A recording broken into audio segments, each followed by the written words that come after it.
آج ہم ایک ایسی کتاب کا تذکرہ کر رہے ہیں جو انسانی شعور کی سرحدوں کو پار کر کے اس جہان کی خبر لاتی ہے جسے ہم موت کہتے ہیں۔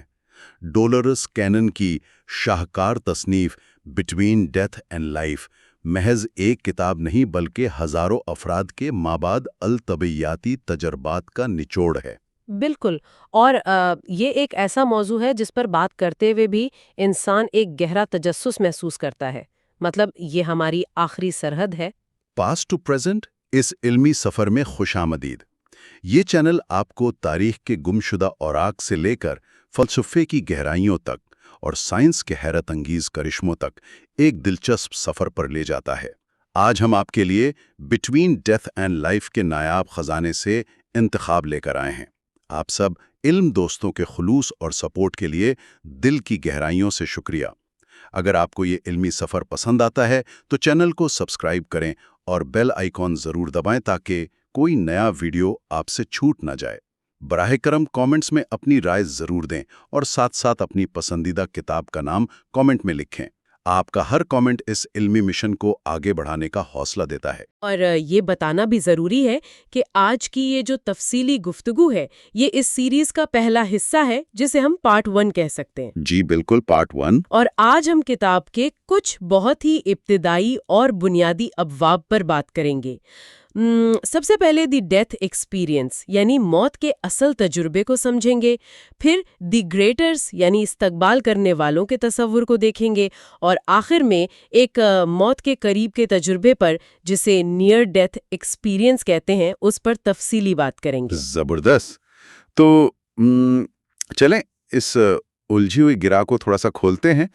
میرا مطلب ہے اگر ہم انسانی تاریخ یا ادب کو دیکھیں یا بس اپنے روزمرہ کے رویے کو ہی دیکھ لیں تو ہم موت کے شدید خوف سے بھرے ہوئے ہیں۔ جی بالکل ایسا ہی ہے۔ لوگ سمجھتے ہیں کہ یہ بس ایک حتمی اور تاریک سا انجام ہے، لیکن ڈولورس کینن نے اپنے 40 سالہ تجربات، یعنی وہ جو لوگوں کو ہپنوٹائز کر کے ان کی ماضی کی زندگیوں میں لے جاتی تھیں، اس کے بعد جو دعویٰ کیا ہے وہ واقعی حیران کن ہے۔ ہاں، حیران کن بھی اور ایک طرح سے بہت سکون دینے والا بھی، کیونکہ ان کے مطابق موت کوئی ڈراونا انجام نہیں ہے، یہ شعور کی ایک بہت ہی فطری منتقلی ہے۔ صحیح، لیکن دیکھیں یہاں میرے ذہن میں ایک بہت بنیادی سوال پیدا ہوتا ہے۔ جی پوچھیے۔ اگر یہ واقعی اتنا قدرتی اور ارتقائی عمل ہے جسے بقول کینن ہر روح کئی بار طے کر چکی ہے، بالکل بار بار طے کر چکی ہے، تو پھر ہمارا یہ جو حیاتیاتی نظام ہے، ہمارے جسم کا ایک ایک خلیہ موت کے خلاف اتنی شدید مزاحمت کیوں کرتا ہے؟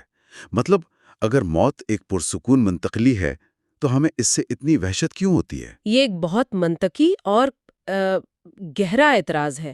دیکھیں اس خوف کی جو بنیادی وجہ ہے نا، وہ حیاتیات اور روحانیت کے درمیان موجود ایک پردہ ہے، جسے کتاب میں مادی دنیا کی عارضی یادداشت کا کھو جانا یا ایمنیزیا کہا گیا ہے۔ ایمنیزیا یعنی ہم جان بوجھ کر بھول جاتے ہیں۔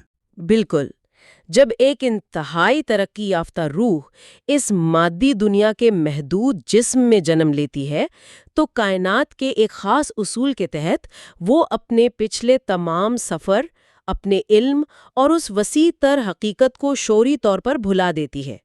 اور یہ کوئی خامی نہیں ہے، یہ اس مادی نظام کا ایک باقاعدہ ڈیزائن فیچر ہے۔ اچھا، یہ پردہ جان بوجھ کر ڈالا جاتا ہے، لیکن اس کا مقصد کیا ہو سکتا ہے؟ اس کا مقصد بہت واضح ہے۔ آپ ذرا سوچئے، اگر انسان کو یہ شعوری طور پر یاد رہے کہ موت کے بعد ایک انتہائی خوبصورت، پرسکون اور تکلیف سے آزاد دنیا اس کا انتظار کر رہی ہے، تو پھر وہ اس مادی دنیا کی مشکلات کا سامنا ہی کیوں کرے گا؟ یہ تو ایک بہت گہری بات ہے۔ جی، اگر ہمیں معلوم ہو کہ یہ زندگی محض ایک عارضی کھیل ہے اور اصل سکون اس پار ہے، تو کوئی بھی شخص دنیاوی دکھوں، بیماریوں یا جذباتی صدمات کو برداشت کرنے کی زحمت نہیں کرے گا۔ وہ تو بس اس دنیا سے فرار کا راستہ ڈھونڈے گا۔ صحیح، وہ تو شارٹ کٹ لے گا۔ بالکل، اسی لیے انسانی بقا کے حیاتیاتی نظام میں موت کا یہ شدید خوف رکھا گیا ہے تاکہ روح اس مادی جہان میں رکے، تکالیف سے گزرے اور وہ مخصوص اسباق سیکھے جن کے لیے اس نے یہ جسم خاکی اختیار کیا تھا۔ موت تو محض اس مادی گاڑی کا ٹوٹ جانا ہے، جبکہ اس گاڑی کو چلانے والا جو جوہر ہے وہ مکمل طور پر سلامت رہتا ہے۔ اس بات کو اگر میں ایک مثال سے سمجھنے کی کوشش کروں تو یہ کچھ ایسا ہی ہے جیسے کوئی شخص ایک انتہائی جدید ورچوئل ریالٹی گیم کھیل رہا ہو۔ بالکل، وی آر گیم کی مثال بہت فٹ بیٹھتی ہے یہاں۔ ہاں، مطلب اگر اسے ہر وقت یہ یاد رہے کہ وہ صرف ایک کرسی پر بیٹھا گیم کھیل رہا ہے تو وہ گیم کے چیلنجز کو سنجیدگی سے نہیں لے گا۔ گیم کا اصل مزہ یا سبق تبھی حاصل ہوتا ہے جب کھلاڑی کچھ دیر کے لیے بیرونی دنیا کو بھول کر پوری طرح اس مصنوعی دنیا میں غرق ہو جائے۔ 100% درست۔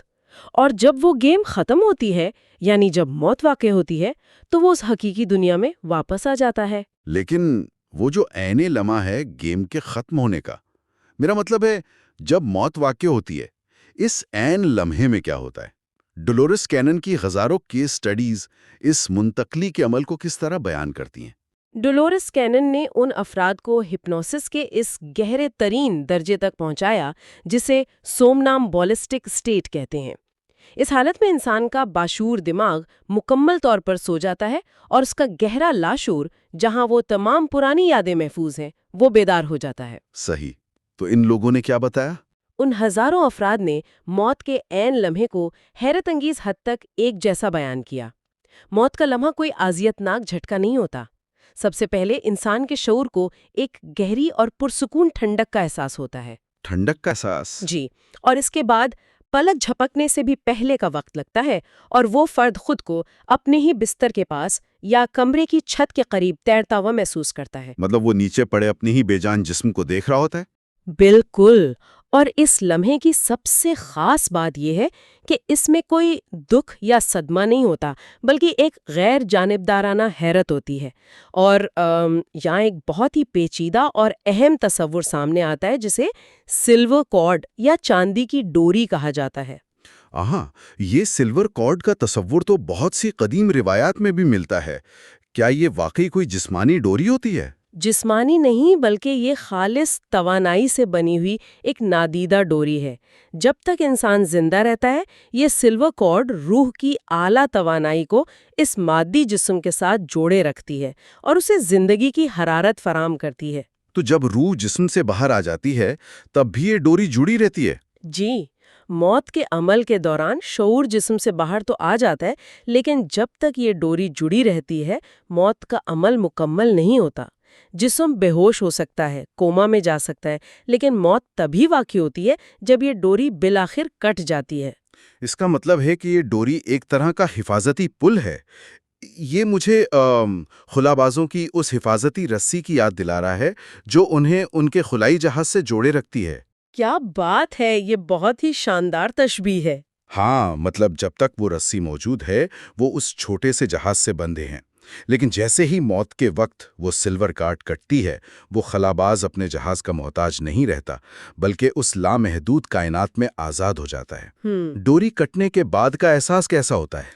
خلاباز والی تشبیہ اس عمل کو سمجھنے کے لیے بہترین ہے۔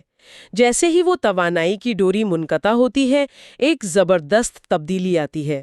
ڈوری کٹتے ہی روح جسمانی درد، بیماری اور دنیاوی بوجھ کی کشش ثقل سے مکمل طور پر آزاد ہو جاتی ہے۔ یعنی وہ سارا درد غائب ہو جاتا ہے؟ بالکل غائب۔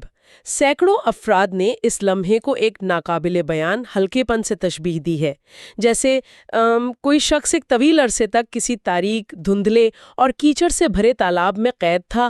اس کے کپڑے کیچڑ سے لتھڑے ہوئے اور بھاری تھے، اور اچانک وہ باہر آ جاتا ہے روشنی میں۔ جی، اچانک اس کیچڑ بھرے لبادے کو اتار کر اسے ایک شفاف اور چمکدار روشنی میں لا کھڑا کیا گیا ہو۔ جسمانی تکلیف کیسی ہی کیوں نہ ہو، چاہے وہ کینسر کا شدید درد ہو یا کسی حادثے کی چوٹ، وہ درد اس جسمانی، دماغ اور اعصابی نظام کے ساتھ وہیں بستر پر رہ جاتا ہے۔ یہ تو بہت حیران کن ہے۔ جی، شعور کی اصل ذات بالکل نہیں بدلتی، بس وہ درد سے آزاد ہو جاتی ہے۔ درد سے آزادی کا تصور تو واقعی بہت دلاسا دینے والا ہے، لیکن یہاں ایک اور خوف جنم لیتا ہے۔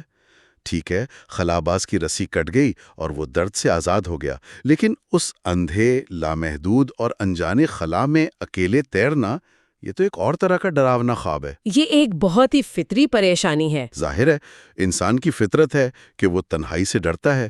ہم جب کسی نئے شہر یا نئے ملک جاتے ہیں تو سب سے پہلے کسی جاننے والے چہرے کو تلاش کرتے ہیں۔ تو کیا اس اتھاہ سمندر میں روح تنہا بھٹکتی ہے؟ کہ موت کے بعد روح کسی ایک لمحے کے لیے بھی تنہا نہیں ہوتی۔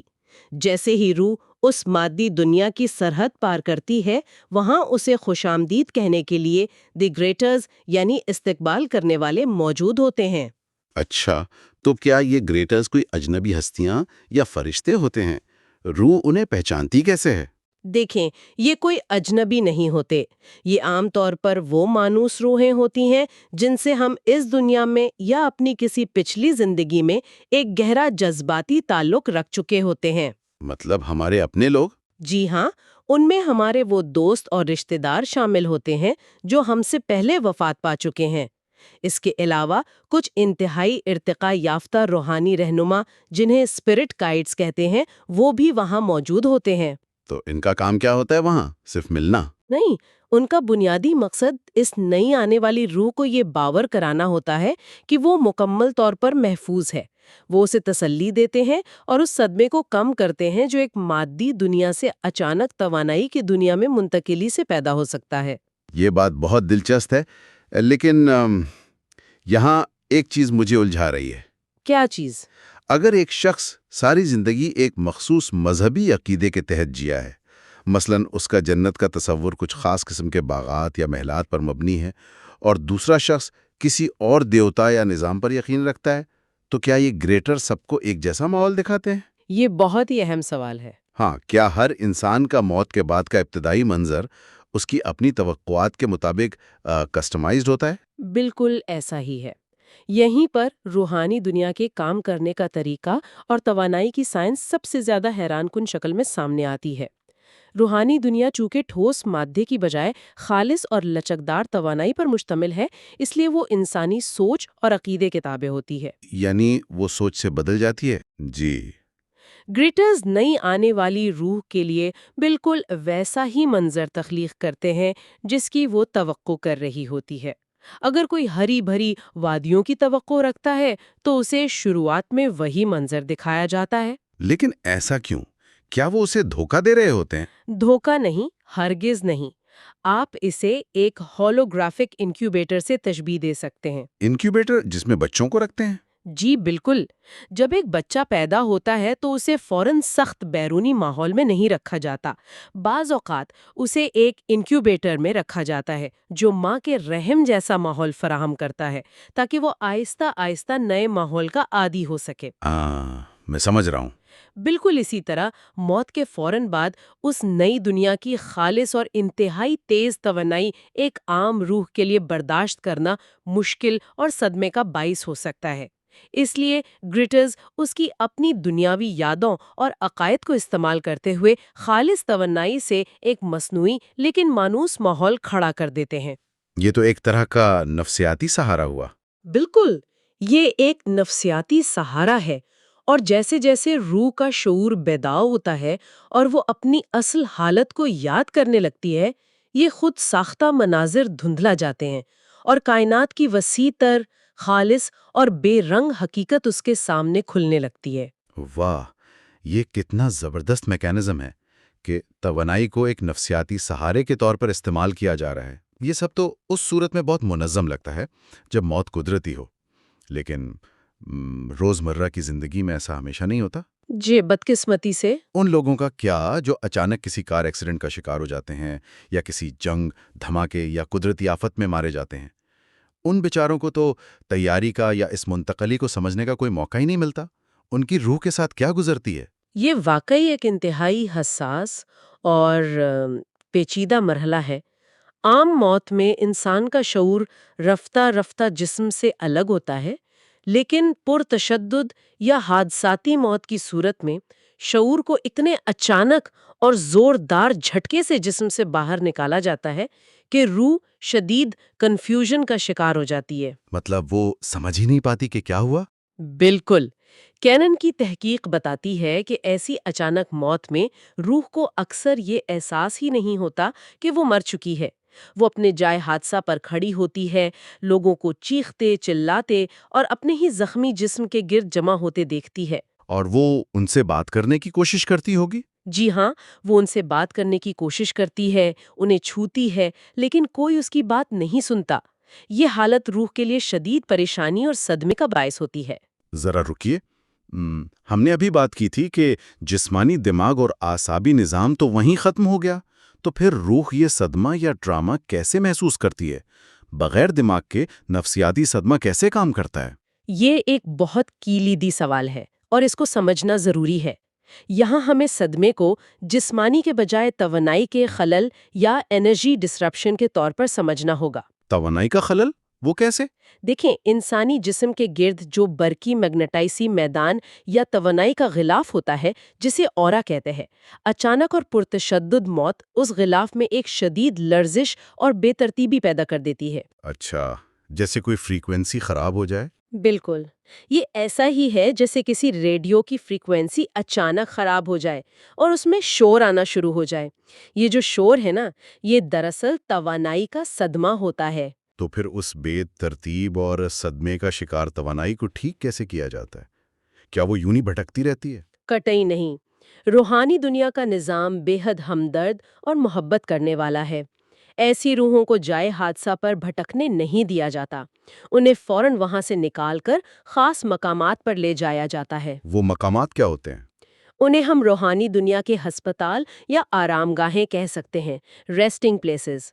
وہاں انتہائی بلند درجے کی ماسٹر روحیں اور معالج موجود ہوتے ہیں۔ تو وہ معالج کیا کرتے ہیں؟ مطلب کوئی علاج تو نہیں ہوتا ہوگا اس طرح کا جیسے دنیا میں ہوتا ہے؟ جی، وہ کوئی دوائیاں نہیں دیتے، وہ دراصل توانائی کے ماہر ہوتے ہیں۔ وہ اپنی متوازن اور محبت بھری توانائیوں کو استعمال کرتے ہوئے اس صدمے کا شکار روح کی بے ترتیب فریکوینسیز کو واپس ہم آہنگی یا ہارمنی میں لاتے ہیں، نرمی کے ساتھ اسے آگاہ کرتے ہیں کہ اب وہ جسمانی دنیا کا حصہ نہیں رہی۔ یہ ایک مکمل بحالی کا عمل ہوتا ہے۔ یہ جان کر واقعتاً ایک گہرا اطمینان ہوتا ہے کہ نظام کائنات میں ایسا کوئی نقص نہیں ہے جہاں کسی کو بے یار و مددگار چھوڑ دیا جائے۔ جی، کوئی بھی تنہا نہیں ہے۔ لیکن ہم یہ تمام باتیں ہپنوٹک ریگریشن یا ماضی کی یادداشتوں کی بنیاد پر کر رہے ہیں۔ میڈیکل سائنس کی دنیا میں کچھ کیسز ایسے ہیں جو ریگریشن نہیں بلکہ بالکل لائف تجربات ہیں۔ آپ نیئر ڈیتھ ایکسپیرینسز کی بات کر رہے ہیں؟ جی بالکل، میرا اشارہ NDEs کی طرف ہے۔ جب کسی کا دل دھڑکنا بند ہو جاتا ہے، مشینیں فلیٹ لائن ہو جاتی ہیں اور پھر وہ شخص معجزانہ طور پر واپس آ جاتا ہے۔ کیا ایسے تجربات ڈولورس کینن کی باتوں کی تصدیق کرتے ہیں؟ میں تو کہوں گی کہ یہ تجربات صرف تصدیق نہیں کرتے بلکہ ان حقائق پر ایک ناقابل تردید مہر ثبت کرتے ہیں۔ کتاب میں ایک خاتون جس کا نام میگ ہے، ان کے موت کے قریب کے تجربے پر تفصیلی روشنی ڈالی گئی ہے۔ اچھا، میگ کے ساتھ کیا ہوا تھا؟ میگ ایک ہسپتال کے آپریشن تھیٹر میں تھی جب اس کا دل اچانک بند ہو گیا اور طبی لحاظ سے اسے مردہ قرار دے دیا گیا۔ لیکن میگ کا جو شعور تھا وہ قطعی طور پر غائب نہیں ہوا۔ اس نے بیان کیا کہ وہ اچانک اپنے جسم سے نکلی اور چھت کے قریب تیرنے لگی۔ وہی چیز جس کا ہم نے پہلے ذکر کیا تھا؟ بالکل وہی۔ اس نے ڈاکٹروں کو افراتفری کے عالم میں اس کے جسم کو بچانے کی کوشش کرتے ہوئے دیکھا، اور حیرت کی بات یہ ہے کہ وہ ان کی گفتگو کے ایک ایک لفظ کو سن رہی تھی، جو بعد میں اس نے ہوش میں آ کر بالکل درست طور پر دہرایا بھی۔ یہ تو ایک مکمل آؤٹ آف باڈی ایکسپیرینس ہو گیا۔ اس کے بعد کیا ہوا؟ کیا اس نے بھی کسی سفر یا روشنی کا ذکر کیا؟ جی بالکل کیا۔ میگ نے بتایا کہ جسم کو دیکھنے کے بعد اسے محسوس ہوا جیسے کوئی انتہائی طاقتور لیکن نرم کشش اسے کھینچ رہی ہے۔ وہ ایک تاریک سرنگ یا ٹنل سے تیزی سے گزری، اور اس سرنگ کے اختتام پر وہ ایک ایسی روشنی میں داخل ہوئی جسے الفاظ میں بیان کرنا ممکن نہیں۔ وہ روشنی کیسی تھی؟ اس کے بقول وہ صرف روشنی نہیں تھی بلکہ وہ خالص اور غیر مشروط محبت، انکنڈیشنل لو کا ایک مادی روپ تھی۔ اس روشنی میں کوئی حرارت نہیں تھی جو جلائے، بلکہ ایک ایسا سکون تھا جو روح کی گہرائیوں میں اتر رہا تھا۔ وہاں اس کی ملاقات ایک نورانی ہستی سے ہوئی۔ کیا اس ہستی نے کوئی گفتگو کی میگ سے؟ کیا اس دنیا کی طرح الفاظ استعمال کیے گئے؟ نہیں، اور یہ ایک اور اہم نقطہ ہے۔ مواصلات مکمل طور پر ٹیلی پیتھک تھے۔ بغیر ہونٹ ہلائیں اس ہستی کے خیالات اور جذبات براہ راست میگ کے شعور میں منتقل ہو رہے تھے۔ یہ تو بہت ہی عجیب اور خوبصورت احساس ہوگا۔ بالکل۔ اس ہستی نے اسے محسوس کرایا کہ وہ اپنے اصل گھر میں آ گئی ہے، لیکن ساتھ ہی اسے یہ بھی بتایا گیا کہ اس کا دنیا میں وقت ابھی ختم نہیں ہوا اور اسے کچھ کام مکمل کرنے کے لیے واپس جانا ہوگا۔ اور میگ کا ری ایکشن کیا تھا؟ کیا وہ واپس آنا چاہتی تھیں؟ بالکل نہیں۔ میگ نے بتایا کہ اس روشنی اور محبت کو چھوڑ کر واپس اس بھاری درد سے بھرے جسم میں آنا اس کے لیے زندگی کا سب سے تکلیف دہ فیصلہ تھا، لیکن اسے یہ کرنا پڑا۔ اگر ہم اس واقعے کو ایک وسیع تناظر میں دیکھیں تو کیا ہم ان نیئر ڈیتھ ایکسپیرینسز کو ایک طرح کا ٹریننگ سیمولیٹر کہہ سکتے ہیں؟ یہ ایک بہت اچھی سوچ ہے۔ یا جیسے کسی آنے والی فلم کا ٹریلر، جیسے نظام کائنات نے موت کا پردہ تھوڑا سا سرکایا، انہیں جھلک دکھائی کہ پردے کے پیچھے کیا چل رہا ہے، اور پھر واپس بھیج دیا تاکہ وہ دنیا کو یہ پیغام دے سکے۔ اس تجربے کے بعد میگ کی زندگی پر کیا اثر پڑا؟ ٹریلر کی تشبیہ بالکل موزوں ہے، اور اس کا اثر نہایت گہرا ہوتا ہے۔ میگ اور اس جیسے ہزاروں افراد جو این ڈی ای سے گزرے ہیں، ان سب کی زندگیوں میں ایک بنیادی تبدیلی آتی ہے۔ کیسی تبدیلی؟ وہ موت کے خوف سے ہمیشہ کے لیے آزاد ہو جاتے ہیں۔ جب ایک انسان کو عملی طور پر یہ یقین ہو جائے کہ اس کا شعور کبھی نہیں مرتا اور موت صرف ایک پرانے لباس کو اتارنے کا نام ہے، تو اس کی مادی زندگی کے فیصلے بدل جاتے ہیں۔ یعنی وہ زندگی کو ایک نئے زاویے سے دیکھنے لگتے ہیں؟ جی، وہ خوف کی بنیاد پر جینے کے بجائے بامقصد اور محبت بھری زندگی گزارنے لگتے ہیں۔ یہ تجربات اس بات کا ثبوت ہیں کہ پیدائش، مادی زندگی اور موت دراصل ارتقاء کے ایک ہی تسلسل کا حصہ ہیں۔ یہ گفتگو واقعتاً انسانی شعور پر بڑے سے پردے ہٹاتی ہے۔ ہم نے آج یہ سمجھا کہ موت کوئی تاریخ کھائی نہیں ہے، بلکہ ایک ایسا دروازہ ہے جس کے اس پار روشنی، رہنمائی اور شفایابی موجود ہے۔ ہم نے جانا کہ جسمانی درد، بیماریاں اور دنیاوی تکلیف تو اس عبور کے ساتھ ہی بستر پر رہ جاتی ہیں، لیکن ایک چیز ہے جو روح کے ساتھ اس نئے جہان میں سفر کرتی ہے۔ اور وہ کیا ہے؟ وہ ہے ہمارا کرما، ہمارے اعمال کا نچوڑ، اور وہ اسباق جو ہم نے اس دنیا میں سیکھے ہیں یا سیکھنے سے انکار کر دیا ہے۔ بالکل، یہ بہت گہری بات ہے۔ تو آج اس گہری گفتگو کے اختتام پر ہم ایک ایسا سوال چھوڑے جا رہے ہیں جس پر غور کرنا جو لوگ سن رہے ہیں ان سب کے لیے ضروری ہے۔ جب یہ طے ہے کہ ہم نے اپنی دولت، اپنی انا اور اپنے دنیاوی رتبے یہیں چھوڑ جانے ہیں، تو اس وقت آج اور ابھی ہم اپنی زندگی میں ایسی کون سی رنجش، کون سی نفرت یا کون سا نہ سیکھا گیا سبق اپنے کاندھوں پر لادے پھر رہے ہیں، جو موت کی سرحد پار کرنے کے بعد بھی ایک توانائی کے بوجھ کی صورت میں ہمارے سامنے کھڑا ہوگا؟ یہ واقعی سوچنے کی بات ہے۔ پر پہنچ کر اس غیر ضروری بوجھ کو یہیں اتار پھینکیں۔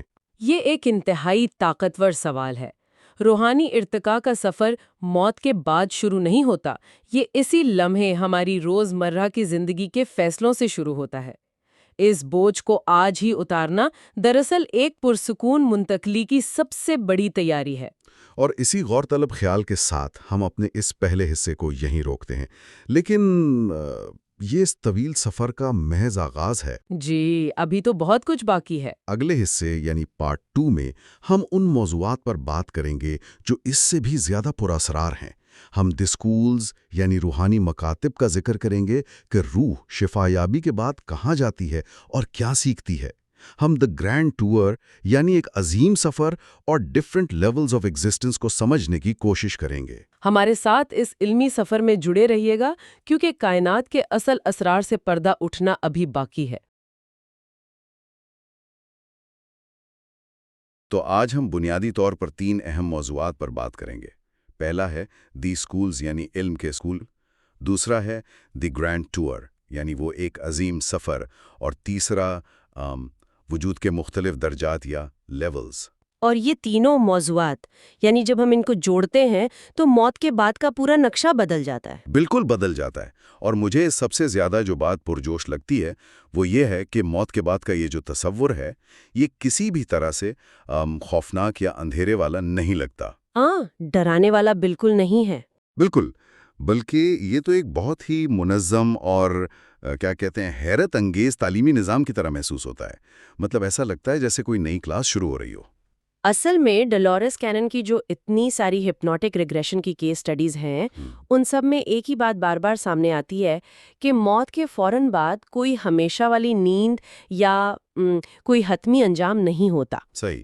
روح دراصل ایک علم کے اسکول میں جاتی ہے، یعنی ایک ایسا مقام جہاں وہ اپنے وہ اسباق سیکھتی ہے جو شاید وہ زمین پر سیکھنے میں ناکام رہی ہو. اچھا، تو جب ہم اسکول کا لفظ استعمال کرتے ہیں تو ہمارے ذہن میں فوراً ایک بلڈنگ، کچھ میزیں، کرسیاں اور ایک بلیک بورڈ آ جاتا ہے. ہاں، روایتی اسکول. تو کیا واقعی وہاں ایسا کچھ ہوتا ہے؟ مطلب اگر وہ دنیا مادی نہیں ہے تو یہ ماحول کیسا نظر آتا ہے؟ کتاب میں اس کی کیا تفصیل ہے؟ دیکھیں، کتاب میں جو تفصیل ہے وہ خاصی دلچسپ ہے. وہاں بتایا گیا ہے کہ یہ ایک بہت ہی پرسکون ماحول ہوتا ہے جس میں بلند و بالا سفید ستون ہے اور ایک عجیب سی اندرونی روشنی ہے ہر طرف سے آ رہی ہوتی ہے. اور اہم بات یہ ہے کہ روحیں وہاں اپنے جذباتی حالات کے مطابق مناظر کو خود تخلیق کرتی ہیں. اوہو واہ! تو یعنی وہ اپنے ذہن سے سب کچھ بنا رہی ہیں؟ بالکل. اگر کوئی روح زمین پر ایک مخصوص قسم کے اسکول سے مانوس تھی تو وہ خود کو سکون دینے کے لیے شاید ویسا ہی تصور کر لے. یہ سب ان کے اپنے شعور کا کھیل ہے. یہ تو بہت ہی گہری بات ہے. اور اسی سے جڑی ایک اور چیز میں نے نوٹس کی جب ہم اسکول اور اس دنیا کی بات کر رہے ہیں.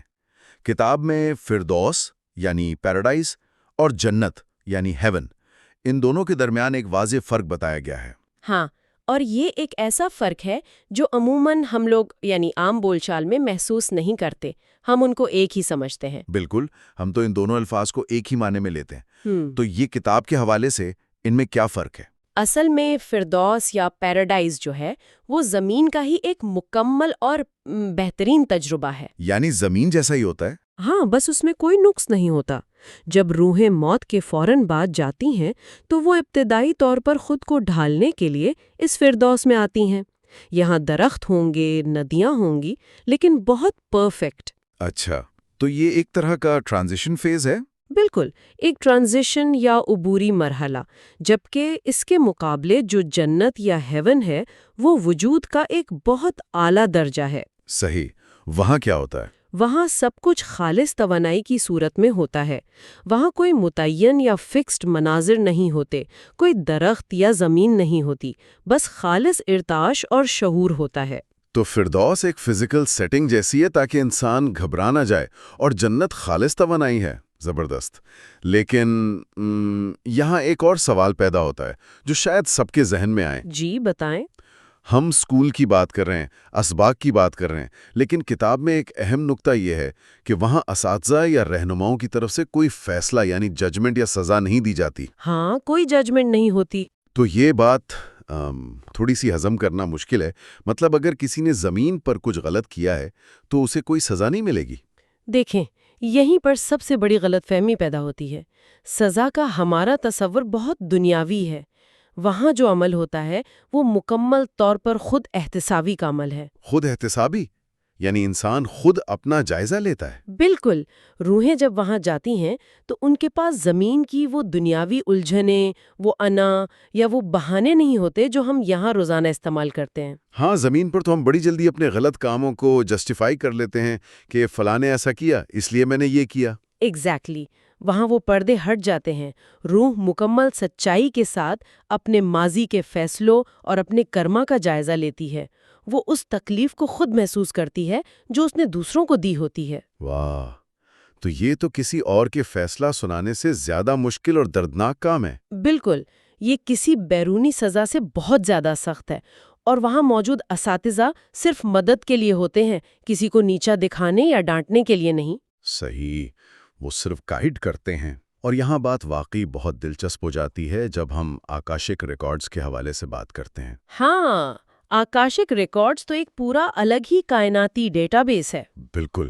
اور اس کو سمجھنے کے لیے مجھے ایک تشبیہ ذہن میں آ رہی ہے. آکاشک ریکارڈز بالکل ایک ٹارگیٹڈ سرچ انجن کی طرح کام کرتے ہیں. Search engine?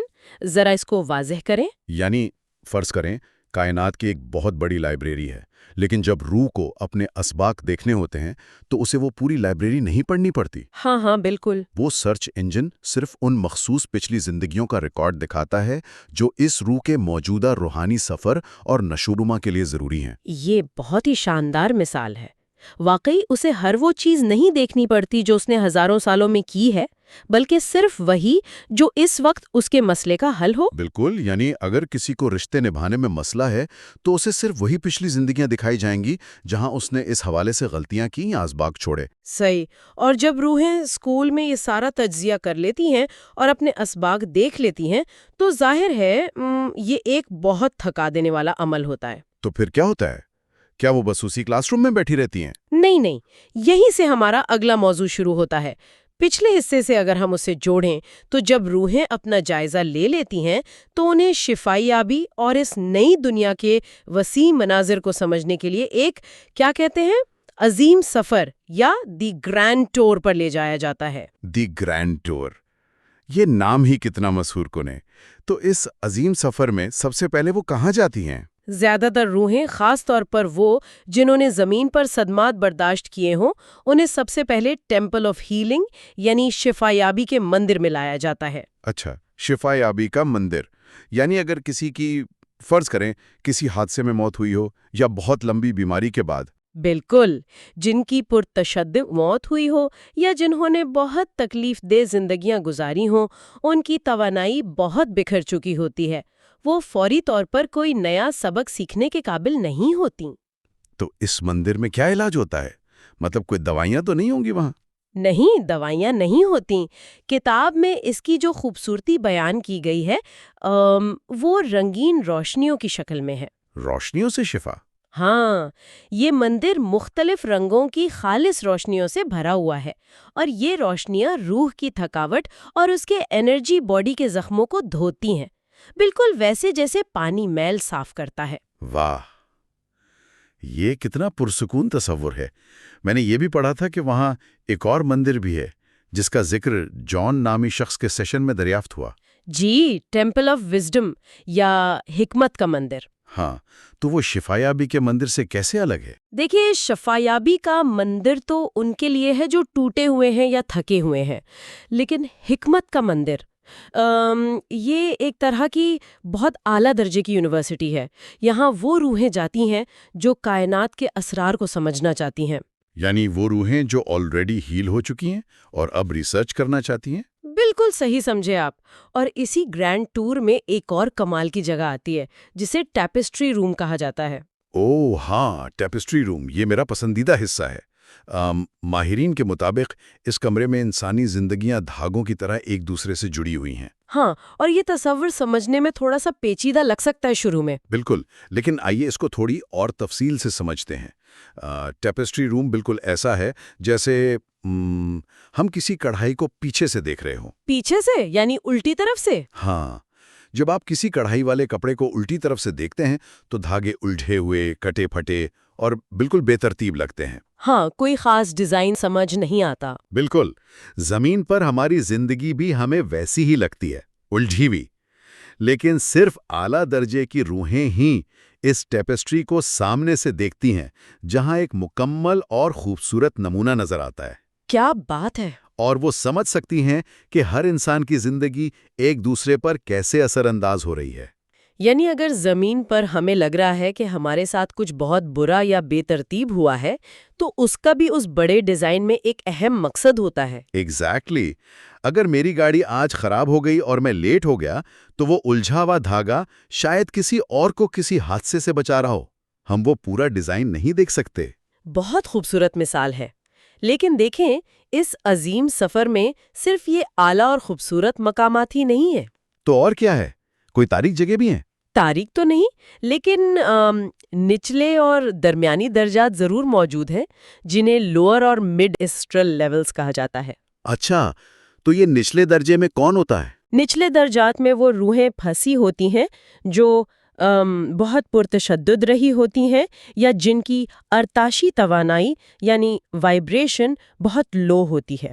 تو کیا ان کو وہاں قید کیا جاتا ہے جیسے کوئی جہنم کا کانسیپٹ ہے؟ نہیں، کوئی قید کرنے والا نہیں ہوتا۔ وہ اپنی مرضی سے وہاں پھنسی ہوتی ہیں، کیونکہ وہ خود کو بدلنے یا روشنی کی طرف جانے پر تیاری نہیں ہوتی۔ ان کا اپنا غصہ اور نفرت انہیں وہاں روکے رکھتی ہے۔ اوہ، یعنی وہ سیلف امپوزڈ قید ہے۔ بالکل، جب تک وہ مدد نہ مانگے وہ وہیں رہتی ہیں۔ اور جو درمیانے درجے کی روحیں ہیں ان کا مسئلہ تھوڑا الگ ہوتا ہے۔ ان کا کیا مسئلہ ہوتا ہے؟ کیا وہ بھی غصے میں ہوتی ہیں؟ نہیں، وہ دراصل اپنی خاندانی اور جانی پہچانی دنیاوی زندگیوں سے بہت زیادہ چپٹی رہتی ہیں۔ یعنی وہ جن کے جنازے ہو رہے ہوتے ہیں اور وہ اپنے گھر والوں کو روتا دیکھ کر وہیں رک جاتی ہیں؟ ہاں، وہ آگے بڑھنے کے بجائے اپنے گھروں یا اپنے پیاروں کے آس پاس ہی بھٹکتی رہتی ہیں، کیونکہ وہ اس دنیاوی اٹیچمنٹ کو چھوڑ نہیں پاتی۔ سے تو عظیم سفر میں یہ مختلف درجات دیکھنے کے بعد میرے ذہن میں ایک بہت ہی بنیادی سا سوال پیدا ہوتا ہے۔ جی؟ یہ تمام درجات ایک دوسرے سے الگ کیسے رہتے ہیں؟ یعنی اگر وہاں کوئی دیواریں یا سرحدیں نہیں ہیں تو یہ نچلے درجے کی روح اوپر کیوں نہیں چلی جاتی؟ یہ بہت اہم سوال ہے۔ اس کو سمجھنے کے لیے ہمیں وائبریشنل فریکوینسی کے اصول کو سمجھنا ہوگا۔ فریکوینسی کا اصول؟ ہاں، یہ سارے درجات جغرافیائی طور پر الگ الگ جگہوں پر نہیں ہیں، یہ ایک ہی جگہ پر موجود ہے، لیکن ان کی فریکوینسی مختلف ہے۔ تو کیا اس کا مطلب یہ ہے کہ یہ درجات بالکل ریڈیو کی طرح کام کرتے ہیں؟ ریڈیو؟ ہاں، سمجھائیں؟ مطلب جیسے ہم ریڈیو چلاتے ہیں، تمام سٹیشنز اور لہریں ایک ہی کمرے میں ایک ہی وقت پر موجود ہیں۔ بالکل۔ بس آپ کو صحیح فریکوینسی پر ڈائل گھمانا ہوتا ہے، اور جب تک آپ وہ مخصوص فریکوینسی سیٹ نہیں کرتے، آپ کو وہ گانا یا پروگرام سنائی نہیں دیتا۔ یہ مثال بالکل پرفیکٹ ہے۔ تو کیا یہی وجہ ہے کہ نچلے درجے کی روحیں اعلیٰ درجات تک رسائی حاصل نہیں کر سکتی؟ کیونکہ ان کا جو اندرونی ریڈیو ڈائل ہے وہ اس لیول تک نہیں پہنچ پاتا؟ بالکل صحیح۔ روح کی اپنی جو روحانی ترقی ہے وہی دراصل اس کا ریڈیو ڈائل ہے۔ ایک کم وائبریشن والی روح اعلیٰ درجے کو نہ دیکھ سکتی ہے اور نہ ہی محسوس کر سکتی ہے۔ یعنی ان کے لیے وہ بلند درجات سرے سے وجود ہی نہیں رکھتے؟ ہاں، یہ ایسا ہی ہے جیسے ہماری آنکھیں ایک مخصوص فریکوینسی کے بعد روشنی کو نہیں دیکھ سکتی۔ زبردست۔ تو جب ہم اس فریکوینسی میں اوپر کی طرف سفر کرتے ہیں تو ہم ایک مقام پر پہنچتے ہیں جسے 7واں درجہ یا the 7th لیول کہا گیا۔ ہاں، 7واں درجہ۔ یہ تو ایک بہت ہی خاص اور مقدس قسم کا مقام سمجھا جاتا ہے۔ اور میں نے پڑھا کہ یہ تخلیقی الہام کا مرکز ہے، یعنی کریٹو انسپریشن کا۔ تو کیا وہاں موجود روحیں واپس زمین پر جنم لیتی ہیں؟ عموماً نہیں۔ اعلیٰ سطح کی جو روحیں اس 7ویں درجے تک پہنچ جاتی ہیں وہ اپنا زمین کا چکر تقریباً مکمل کر چکی ہوتی ہیں۔ وہ دوبارہ جنم نہیں لیتی جب تک کہ کوئی بہت ہی خاص مقصد نہ ہو۔ تو پھر وہ وہاں رہ کر کیا کرتی ہیں؟ وہ تخلیقی الہام بھیجتی ہیں، یعنی زمین پر موجود وہ انسان جو کھلے ذہن کے ہوتے ہیں، جیسے فنکار ہو گئے، موسیقار یا سائنسدان۔ جب وہ ایک گہری سوچ میں ہوتے ہیں تو یہ روحیں انہیں فن، موسیقی اور نئی ایجادات کے خیالات بھیجتی ہیں۔ اوہو، تو جو ہم کہتے ہیں کہ فلاں آرٹسٹ کو اچانک سے خیال آیا یا الہام ہوا، وہ دراصل ان بلند درجات سے آ رہا ہوتا ہے۔ بالکل، وہ اسی 7th لیول کا کمال ہوتا ہے۔ یہ تو ایک طرح سے پوری انسانی تاریخ کے شاہکاروں کی وضاحت کر دیتا ہے۔ اور یہاں ایک اور بات جس نے مجھے کافی حیران کیا۔ کون سی بات؟ ہم ہمیشہ روحوں کا تصور کرتے ہیں تو لگتا ہے کہ وہ انسانی شکل میں ہوں گی، یعنی ان کے ہاتھ، پیر، چہرہ ہوگا۔ ہاں، ہم انہیں بھوتوں کی شکل میں یا اپنے جیسے انسانوں کی شکل میں ہی سوچتے ہیں۔ بالکل، لیکن کتاب بتاتی ہے کہ جب یہ روحانی ہستیاں کائنات کے پیٹرن اور کرما پر بات کرنے کے لیے جمع ہوتی ہیں تو وہ انسانی شکل میں نہیں ہوتی۔ ہاں، بالکل نہیں ہوتی۔ بلکہ وہ چمکدار روشنی کے گولوں کی شکل میں ہوتی ہیں۔ یعنی گلوئنگ آربز آف لائٹ۔ جی، اور یہ پڑھ کر شروع میں تھوڑا عجیب لگتا ہے، لیکن یہ بہت منطقی ہے۔ ہاں، اور صرف سفید روشنیاں نہیں بلکہ ان گولوں کے رنگ مختلف ہوتے ہیں جو ان کے موڈ اور روحانی ترقی کو ظاہر کرتے ہیں۔ اصل میں انسانی جسم تو صرف زمین کا ایک لباس ہے۔ جب آپ زمین سے باہر نکل آتے ہیں تو اس لباس کی کیا ضرورت؟ روح کی جو حقیقی شکل ہے وہ خالص توانائی ہے جو روشنی کی صورت میں ظاہر ہوتی ہے۔ بالکل، اور ان کے رنگ ہی ان کی زبان بن جاتے ہیں۔ یہ واقعی وجود کا ایک ایسا درجہ ہے جسے الفاظ میں بیان کرنا مشکل ہے۔ ہاں، یہ تجربہ کرنے والی چیزیں ہیں۔ تو ہم نے کافی گہرائی میں ان تمام درجات اور سکولز کو سمجھا۔ اب ہم اس ساری گفتگو کا اگر خلاصہ کریں تو سیکھنے والوں کے لیے اس معلومات کا کیا فائدہ ہے؟ ہم یہ سب کیوں ڈسکس کر رہے ہیں؟ اس کا سب سے بڑا فائدہ اور عملی اطلاق یہ ہے کہ انسان کو یہ سمجھ آ جائے کہ زمین پر پیش آنے والے روزمرہ کے چیلنجز محض اتفاقات نہیں ہیں۔ یعنی وہ کوئی سزا یا بیڈ لک نہیں ہے؟ بالکل نہیں، وہ اصل میں ہمارے اپنے منتخب کردہ سبق ہیں۔ اگر ہم یہ جان لیں کہ مراقبہ اور روحانی مشقیں ہمیں ان اعلیٰ درجات تک پہنچنے اور اپنی وائبریشن کو بلند کرنے میں مدد دیتی ہیں، تو ہماری زندگی جینے کا نظریہ ہی بدل جائے۔ صحیح، یعنی ہم اپنے ریڈیو ڈائل کو خود سیٹ کر سکتے ہیں تاکہ ہم ان نچلے درجات میں نہ پھنسیں۔ بالکل، یہی اس پورے علم کا نچوڑ ہے۔ بہت خوب، اور ظاہر ہے یہ سفر ابھی ختم نہیں ہوا۔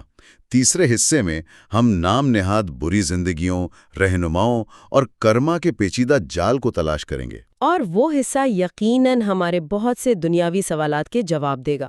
ضرور دے گا۔ تو آج کی اس گفتگو کو ہم ایک گہرے خیال پر ختم کرتے ہیں۔ ہم سب کے لیے یہ سوچنے کی بات ہے کہ اگر موت کے بعد ہماری ترقی کا سارا دار و مدار اس بات پر ہے کہ ہم نے زمین پر کتنی سچائی سے اپنی غلطیوں کا سامنا کیا، تو ذرا سوچیں، وہ کون سا سچ ہے جسے آپ آج ماننے سے انکار کر رہے ہیں، اور کیا وہی سچ آپ کے اگلے جنم کا سب سے بڑا امتحان بننے والا ہے؟ اس پر ضرور غور کیجیے گا۔ جی، اور آج کی اس نشست میں ہم واقعی کچھ بہت ہی گہرے اور حیران کن تصورات پر بات کرنے والے ہیں۔ بالکل، تو آج کے اس گہرے تجزیے کا مقصد ڈولورس کینن کی کتاب کے دو اہم ترین اور سچ کہوں تو سب سے زیادہ چونکا دینے والے ابواب کو سمجھنا ہے۔ پہلا باب ہے نام نہاد بری زندگیاں، یعنی وہ زندگیاں جنہیں ہم ظاہری طور پر بہت برا یا تکلیف دہ سمجھتے ہیں، اور دوسرا موضوع ہے ہمارے روحانی رہنما یا گائیڈز۔ ہاں، یہ دونوں موضوعات دراصل آپس میں بہت گہرائی سے جڑے ہوئے ہیں۔ آج ہمارا بنیادی مشن یہ جاننا ہے کہ کیوں ایک روح جان بوجھ کر، مطلب اپنے پورے ہوش و حواس میں، ایک مشکل زندگی کا انتخاب کرتی ہے، اور پھر کس طرح کچھ غیر مرئی طاقتیں ہماری آزاد مرضی میں مداخلت کیے بغیر ہماری رہنمائی کرتی ہیں۔ چلیں اس کو تفصیل سے سمجھتے ہیں، کیونکہ یہ ایک ایسا موضوع ہے جو ہمارے روزمرہ کے سوچنے کے انداز کو بالکل الٹ کر رکھ دیتا ہے۔ ہم سب اپنی زندگی میں مشکلات سے بھاگتے ہیں، ہے نا؟ جی بالکل، ہم سب کی یہی کوشش ہوتی ہے۔ تو زندگی کی مشکلات کو سمجھنے کے لیے میرے خیال میں سب سے پہلے اس نظام کو سمجھنا ضروری ہے جو ان مشکلات کو جنم دیتا ہے۔ میرا مطلب ہے جسے ہم کارما کہتے ہیں۔ ہاں، کارما، یہ ایک ایسا لفظ ہے جسے ہم نے بہت عام کر دیا ہے۔ بالکل، مطلب عام طور پر ہم کارما کا نام سنتے ہیں تو ذہن میں کیا آتا ہے؟ ایک ایسی عدالت جہاں کوئی بہت غصے والا جج بیٹھا ہے، اور اگر کسی نے پچھلی زندگی میں کوئی غلطی کی تھی تو اب اسے اس زندگی میں سزا مل رہی ہے۔ کیا کتاب واقعی کارما کو اسی طرح ایک کائناتی انتقام کے طور پر پیش کرتی ہے؟ نہیں، اور دیکھیں، یہی وہ سب سے بڑی غلط فہمی ہے جسے ڈولورس کینن کی یہ تحقیق مکمل طور پر توڑتی ہے۔ کتاب کے مطابق روح کی دنیا میں کسی قسم کا کوئی انتقام لینے والا یا سزا دینے والا تصور موجود ہی نہیں ہے۔ ارے واہ، مطلب کوئی سزا نہیں ہے؟ جی، کوئی سزا نہیں۔ کرما کا جو تصور ہے وہ کسی بدلے پر مبنی نہیں ہے۔ اگر ہم اس کی میکینکس کو سمجھیں تو کرما محض اعمال اور ان کے نتائج کا ایک فطری قانون ہے، یعنی کاز اینڈ ایفیکٹ۔ یہ بالکل ایسا ہی غیر جانبدار ہے جیسے کشش ثقل یا گریوٹی کا قانون۔ اچھا، یعنی ایک فزکس کے قانون کی طرح؟ بالکل۔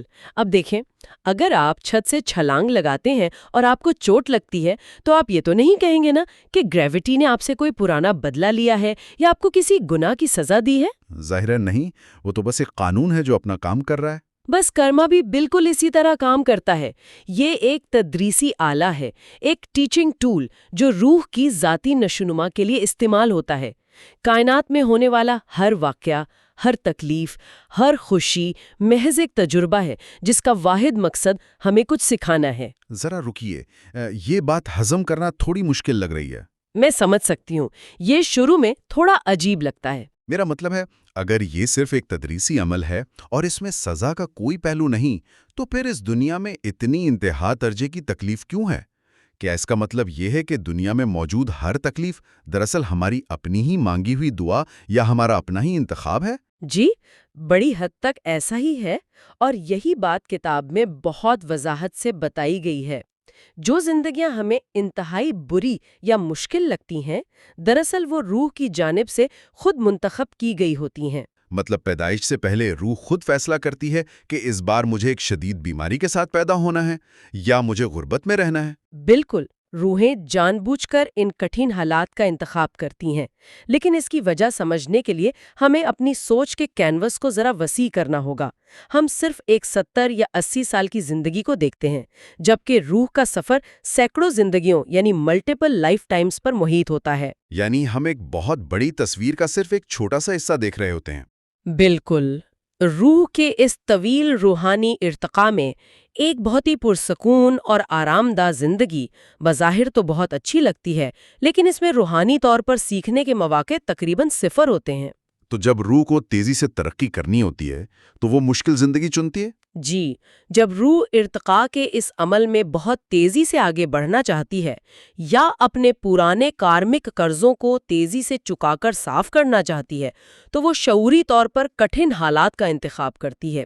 یہ ان کے لیے ایک طرح کا کریش کورس ہوتا ہے۔ ہاں، یہ بالکل ایسا ہی ہے جیسے کوئی طالب علم اپنی ڈگری جلدی مکمل کرنے کے لیے سب سے مشکل اور ایڈوانسڈ کورسز ایک ہی سیمسٹر میں رکھ لے۔ ارے واہ، یہ بہت زبردست تمثیل ہے، واقعی ایسا ہی ہے۔ مطلب وہ طالب علم جانتا ہے کہ اس سیمسٹر اس کے لیے انتہائی اذیت ناک ہوگا، لیکن اسے یہ بھی معلوم ہے کہ جب یہ ختم ہوگا تو وہ بہت تیزی سے آگے نکل چکا ہوگا۔ بالکل، بعض اوقات ایک روح ہمدردی یا صبر سیکھنے کے لیے کسی شدید معذوری کا انتخاب کرتی ہے، کیونکہ وہ مخصوص ہمدردی صرف جسمانی کمزوری کے ذریعے ہی محسوس کی جا سکتی ہے، اور جب وہ روح اس مشکل کو پار کر لیتی ہے تو وہ سبق ہمیشہ کے لیے اس کا حصہ بن جاتا ہے۔ صحیح، لیکن دیکھیں یہاں ایک بہت ہی سنگین سوال پیدا ہوتا ہے۔ میں یقیناً اس اخلاقی پہلو کی طرف اشارہ کر رہا ہوں جو ہمارے ذہنوں میں فوراً آتا ہے۔ جی، میں سمجھ رہی ہوں آپ کا اشارہ کس طرف ہے۔ اگر مشکل زندگیاں تیزی سے سیکھنے کا ذریعہ ہیں تو پھر ان انتہائی پرتشدد اعمال کے بارے میں کیا کہا جائے جو انسان دوسروں کے ساتھ کرتا ہے؟ قتل، تشدد، ظلم، کیا یہ سب بھی محض ایک سبق ہیں؟ یہ واقعی اس گفتگو کا سب سے حساس اور پیچیدہ موڑ ہے۔ میرا مطلب ہے، اگر ظالم اور مظلوم دونوں ہی کچھ سیکھ رہے ہیں تو کیا اس کا مطلب یہ نہیں کہ اس نظام میں ظلم کی کوئی اخلاقی حیثیت ہی نہیں رہی؟ یہ تو بالکل ایک کھیل کی طرح ہو گیا، جہاں اگر کوئی کھلاڑی اصول توڑ کر گیم خراب کر دے تو ہم کہیں کہ بھائی یہ تو صرف ایک سبق تھا۔ کیا وہ واقعی کوئی جرم نہیں ہے؟ نہیں، کتاب اس حوالے سے بہت واضح ہے۔ کائنات اس طرح کے تشدد کو محض ایک چھوٹا سا سبق کہہ کر نظر انداز نہیں کرتی۔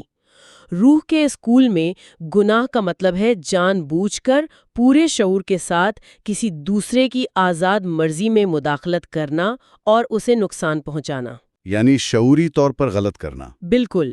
قتل اور تشدد کے کارمک اثرات بے حد پیچیدہ ہوتے ہیں۔ جب کوئی شخص ایسا کرتا ہے تو وہ اپنے اور اس مظلوم کے درمیان ایک ایسا بھاری کارمک جال بنا لیتا ہے جسے حل کرنے میں کئی زندگیاں لگ سکتی ہیں۔ لیکن پھر اس کا احتساب کیسے ہوتا ہے؟ اگر کوئی خدا اوپر بیٹھ کر ڈنڈے سے سزا نہیں دے رہا تو پھر یہ انصاف کیسے ہوتا ہے؟ اس کا طریقہ کار بہت ہی منفرد اور سچ کہوں تو بہت ہلا دینے والا ہے۔ خود کا احتساب یا سیلف ججمنٹ۔ موت کے بعد جب روح واپس اپنے اصل مقام پر جاتی ہے تو وہ خود اپنے اعمال کا جائزہ لیتی ہے۔ خود کا جائزہ؟ لیکن انسان تو بہت سی چیزوں کی تعویلیں گھڑ لیتا ہے کہ میں نے فلاں مجبوری میں یہ کیا تھا۔ دنیا میں ایسا ہوتا ہے، لیکن روحانی دنیا میں کوئی جھوٹ یا انا نہیں ہوتی۔ وہاں روح صرف اپنا نظریہ نہیں دیکھتی، بلکہ وہ ہو بہو وہی درد، وہی خوف اور وہی اذیت محسوس کرتی ہے جو اس کے عمل کی وجہ سے کسی دوسرے نے محسوس کی تھی۔ او میرے خدایا، مطلب وہ لفظ بلفظ وہی تکلیف محسوس کرتے ہیں؟ 100%۔ اور وہ خود اپنے کارمک عدم توازن کو دیکھتی ہے اور اسے درست کرنے کا فیصلہ کرتی ہے۔ وہ خود پر لازم کرتی ہے کہ اگلی زندگی میں وہ اس قرض کو اتارے گی، چاہے اس کے لیے اسے خود وہ درد کیوں نہ سہنا پڑے۔ یہ تو کسی بھی بیرونی سزا سے کہیں زیادہ سخت اور تکلیف دہ عمل لگ رہا ہے۔ انسان اپنا سب سے بڑا جج خود بن جاتا ہے۔ بالکل، اور مقتولین کی روحیں بھی اس واقعے کے ارد گرد موجود حالات کو قبول کرنے اور سمجھنے سے اپنے اسباق سیکھتی ہیں۔ ہر ایک کے لیے چھٹکارے اور سیکھنے کا راستہ ہمیشہ کھلا رہتا ہے۔ اچھا، اگر پرتشدد اعمال کی بات ہو رہی ہے تو ایک سوال خودکشی کے حوالے سے بھی اٹھتا ہے۔ اگر کوئی شخص خود اپنی ہی زندگی ختم کر لے، اکثر روایتی عقائد میں تو اس کے بہت سنگین نتائج بتائے جاتے ہیں۔ کتاب کا اس بارے میں کیا نقطہ نظر ہے؟ مصنفہ کا نقطہ نظر روایتی عقائد سے تھوڑا مختلف ضرور ہے، لیکن وہ خودکشی کو کسی بھی طرح ایک اچھا یا معمولی عمل نہیں کہتی۔ ان کے مطابق یہ روح کے اندر ایک شدید انتشار اور بے سکونی پیدا کرتا ہے۔ وہ کیسے؟ دیکھیں، ہر روح جب زمین پر آتی ہے تو اس کے پاس زندگی کا ایک باقاعدہ منصوبہ یا بلو پرنٹ ہوتا ہے۔ خودکشی دراصل آزاد مرضی کا ایک انتہائی غیر فطری استعمال ہے، جس سے زندگی کا وہ تسلسل اور منصوبہ اچانک ٹوٹ جاتا ہے۔ یعنی وہ مقررہ وقت سے پہلے ہی کلاس روم چھوڑ کر بھاگنے کی کوشش کرتا ہے؟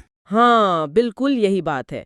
اور چونکہ وہ اپنا وقت مکمل کیے بغیر واپس آ جاتے ہیں، اس لیے جو توانائی انہوں نے بقیہ زندگی میں خرچ کرنی تھی وہ ان کے ساتھ ہی رہ جاتی ہے، جس سے روحانی سطح پر ایک کنفیوژن پیدا ہوتی ہے۔ تو پھر ان کے ساتھ کیا ہوتا ہے؟ کیا انہیں کوئی خاص سزا ملتی ہے؟ سزا نہیں، بلکہ انہیں روحانی دنیا کے ایک خاص شفا خانے یعنی ہیلنگ ایریا میں وقت گزارنا پڑتا ہے تاکہ وہ اس صدمے سے باہر آ سکیں۔ اس کے طویل مدتی نتائج ہوتے ہیں اور اگلا جنم ملنے میں تاخیر ہو سکتی ہے۔ اور ظاہر ہے جو سبق ادھورا رہ گیا وہ تو انہیں اگلی بار پھر سے پڑھنا پڑے گا، ہے نا؟ 100%۔ وہ سبق کہیں غائب نہیں ہوتا، انہیں دوبارہ انہی حالات کا سامنا کرنا پڑتا ہے۔ ان تمام کارمک الجھنوں، تشدد اور مشکل اسباق کی ان بھول بھلیوں کو سن کر تو ایسا محسوس ہو رہا ہے جیسے انسان اس دنیا میں اکیلا ہی کسی بہت بڑے امتحان میں ڈال دیا گیا ہو۔ لیکن جہاں تک میں نے پڑھا ہے، روح کو اکیلا نہیں چھوڑا جاتا، صحیح؟ بالکل صحیح۔ اور یہی وہ مقام ہے جہاں ایک اور بہت ہی خوبصورت اور اہم عنصر سامنے آتا ہے، ہمارے روحانی رہنما یا جنہیں ہم گارڈین اینجلز بھی کہتے ہیں۔ اگر ہم اسے بڑی تصویر سے جوڑ کر دیکھیں تو کائنات ہمیں کبھی بے یار و مددگار نہیں چھوڑتی۔ تو یہ روحانی رہنما کون ہوتے ہیں اور یہ کیا کرتے ہیں؟ زمین پر موجود ہر فرد کے ساتھ پیدائش سے لے کر موت تک کچھ مخصوص سرپرست یا گائیڈز مقرر ہوتے ہیں۔ ان کا بنیادی کام ہماری اس کارمک یاترا میں، اس کٹھن سفر میں ہماری مدد اور نگرانی کرنا ہے۔ لیکن اگر وہ واقعی ہماری مدد کر رہے ہیں تو پھر ہم اتنی غلطیاں کیوں کرتے ہیں؟ کیا وہ ہمیں روک نہیں سکتے؟ یہی تو سب سے اہم شرط ہے ان کے کام کی۔ وہ ہماری آزاد مرضی یعنی ہماری فری ول میں کبھی دخل اندازی نہیں کر سکتے۔ یہ کائنات کا ایک بہت بڑا اور اٹل قانون ہے۔ تو مطلب وہ بس چپ چاپ بیٹھ کر ہماری بیوقوفیاں دیکھتے رہتے ہیں؟ ہاں، وہ زبردستی ہمارا ہاتھ پکڑ کر ہمیں کسی غلط راستے سے واپس نہیں کھینچ سکتے۔ وہ کنٹرولر نہیں ہے، بلکہ صرف معاون ہے، اسسٹنٹس۔ وہ صرف ہمیں ہلکا سا اشارہ دیتے ہیں، جسے انگریزی میں نج کرنا کہتے ہیں۔ یہ اشارے کس طرح کے ہوتے ہیں؟ جیسے کوئی اچانک خیال آنا، کوئی مضبوط وجدان یا انٹیوشن، خواب کے ذریعے کوئی پیغام، یا پھر ہمارے ارد گرد کی توانائیوں میں معمولی تبدیلیاں کرنا۔ بسا اوقات وہ حالات کو اس طرح ترتیب دیتے ہیں کہ آپ کو اچانک وہ کتاب مل جاتی ہے جس کی آپ کو ضرورت تھی، یا کوئی شخص آپ کو کوئی ایسی بات کہہ دیتا ہے جو بالکل اسی وقت آپ کے مسئلے کا حل ہوتی ہے۔ یہ تو بالکل ایک جی پی ایس نیویگیشن سسٹم کی طرح ہو گیا نا؟ جی پی ایس کیسے؟ میرا مطلب ہے وہ آپ کو سب سے بہتر راستہ بتاتا ہے، اشارہ دیتا ہے کہ کہاں مڑنا ہے، کہاں خطرہ ہے، لیکن آخرکار سٹیئرنگ وہیل تو آپ ہی کے ہاتھ میں ہوتا ہے۔ گاڑی وہاں جائے گی جہاں آپ اسے لے جانا چاہیں گے۔ یہ بہت ہی زبردست مثال ہے۔ بالکل ایسا ہی ہے۔ وہ آپ کا راستہ ری کیلکولیٹ کرتے رہتے ہیں، لیکن ڈرائیونگ آپ ہی کو کرنی ہوتی ہے۔ لیکن ایک عملی مسئلہ بھی تو ہے نا۔ ہم انسانوں کے ذہن میں تو دن بھر ہزاروں خیالات آتے ہیں۔ ہم یہ کیسے پہچانیں کہ کون سی رہنمائی واقعی ہمارے ان سچے رہنماؤں کی طرف سے آ رہی ہے اور کون سا خیال بس ہمارے اپنے ہی دماغ کا شور یا خوف ہے؟ یہ فرق کرنا بہت ضروری ہے، اور کتاب نے اس کی بہت خوبصورت نشانی بتائی ہے۔ حقیقی رہنماؤں کی طرف سے ملنے والی رہنمائی ہمیشہ ایک خاص قسم کا احساس لے کر آتی ہے۔ اس میں گرم جوشی، سکون اور ایک عجیب سے اعتماد کا احساس ہوتا ہے۔ اچھا، یعنی اس میں کوئی گھبراہٹ نہیں ہوتی؟ بالکل نہیں۔ سچی رہنمائی کبھی آپ پر دباؤ نہیں ڈالتی، جبکہ دوسری طرف جو منفی توانائیاں یا ہمارے اپنے خوف پر مبنی خیالات ہوتے ہیں، وہ ہمیشہ ہمارے اندر ڈر، جلد بازی اور عدم تحفظ پیدا کرتے ہیں، جیسے کوئی کہہ رہا ہو کہ بس ابھی فیصلہ کرو ورنہ سب تباہ ہو جائے گا۔ یہ واقعی بہت واضح فرق ہے، سکون مقابلہ خوف۔ لیکن کیا کبھی ایسا بھی ہوتا ہے کہ وہ رہنما ہماری مدد کرنا چاہیں اور نہ کر پائیں؟ جی ہاں، بالکل ہوتا ہے۔ اور یہ تب ہوتا ہے جب کوئی فرد مسلسل منفی سوچ، غصے یا شدید مایوسی کی ایک دیوار اپنے ارد گرد کھڑی کر لیتا ہے۔ تو اس سے کیا ہوتا ہے؟ وہ تو روحیں ہیں، وہ دیوار پار نہیں کر سکتی۔ دیکھیں، یہ توانائی کا کھیل ہے۔ رہنماؤں کی توانائی بہت لطیف اور مثبت ہوتی ہے۔ جب انسان شدید غصے میں ہوتا ہے تو اس کی توانائی بہت بھاری اور کثیف ہو جاتی ہے۔ جب وہ مدد بھیجتے ہیں تو یہ ایسے ہی ہے جیسے دو میگنٹس ایک دوسرے کو دھکیل رہے ہوں۔ وہ مثبت توانائی اس منفی دیوار سے ٹکرا کر واپس آ جاتی ہے۔ ارے واہ! یعنی میگنیٹ کے ایک جیسے سرے آپس میں مل نہیں سکتے، تو ان رہنماؤں کے لیے پھر مدد کرنا ناممکن ہو جاتا ہوگا۔ بالکل، کیونکہ وہ زبردستی اس دیوار کو نہیں توڑ سکتے۔ انسان کو خود اپنی آزاد مرضی سے شعوری طور پر اس دیوار کو گرانا ہوتا ہے، اپنا دل نرم کرنا ہوتا ہے تاکہ وہ رہنمائی اس تک پہنچ سکے۔ یہ بات واقعی سوچنے پر مجبور کر دیتی ہے کہ ہم اپنے ہی رویوں سے کتنی بار اپنی ہی مدد کا راستہ روک لیتے ہیں۔ جی، اور یہی وجہ ہے کہ علم تبھی قیمتی ہوتا ہے جب اسے سمجھ کر اپنی زندگی میں اپنایا جائے۔ بالکل صحیح کہا آپ نے۔ آج کی اس گفتگو کو اگر ہم سمیٹیں تو ہم نے دیکھا کہ کیسے ہماری بظاہر مشکل ترین زندگیاں دراصل ہماری روح کی ترقی کا ایک تیز ترین نصاب ہیں، ایک ماسٹر کلاس ہیں، اور یہ بھی کہ کیسے ہمارے سرپرست، ہمارے گائیڈز، ہماری آزادی سلب کیے بغیر نہایت خاموشی سے ہماری حفاظت اور رہنمائی کرتے ہیں۔ جی، اور یہ جاننا کہ کائنات کا نظام کتنا عادلانہ اور کتنا محبت بھرا ہے، واقعی انسان کو ایک عجیب سا سکون دیتا ہے۔ بالکل، اور سننے والوں کے لیے ایک خوشخبری یہ ہے کہ یہ سفر ابھی ختم نہیں ہوا۔ اگلے حصے میں یعنی پارٹ 4 میں ہم کچھ اور بھی گہرے تصورات پر بات کریں گے، جن میں خدا، یسوع مسیح اور شیاطین اور بھوتوں کی حقیقت جیسے موضوعات شامل ہوں گے۔ وہ قسط یقیناً بہت سنسنی خیز اور علم سے بھرپور ہونے والی ہے۔ بالکل۔ تو پروگرام کو ختم کرنے سے پہلے میں آپ سب سننے والوں کے لیے ایک گہرا اور سوچنے پر مجبور کر دینے والا سوال چھوڑنا چاہتا ہوں۔ جی ضرور۔ ذرا سوچئے، اگر ہم آج یہ فرض کر لیں کہ اسی وقت آپ کی زندگی میں جو سب سے بڑی الجھن، جو سب سے بڑی تکلیف یا پریشانی چل رہی ہے، وہ دراصل کوئی سزا یا قسمت کی خرابی نہیں ہے، بلکہ وہ ایک ماسٹر کلاس ہے جسے آپ کی اپنی روح نے اپنی تیز ترین ترقی کے لیے خود اپنے لیے چنا تھا۔ ارے واہ! تو کیا آپ اس پریشانی کو کل صبح اٹھ کر ایک بالکل مختلف اور شاید تھوڑی زیادہ شکر گزار نظر سے نہیں دکھیں گے؟ اس پر ضرور غور کیجیے گا۔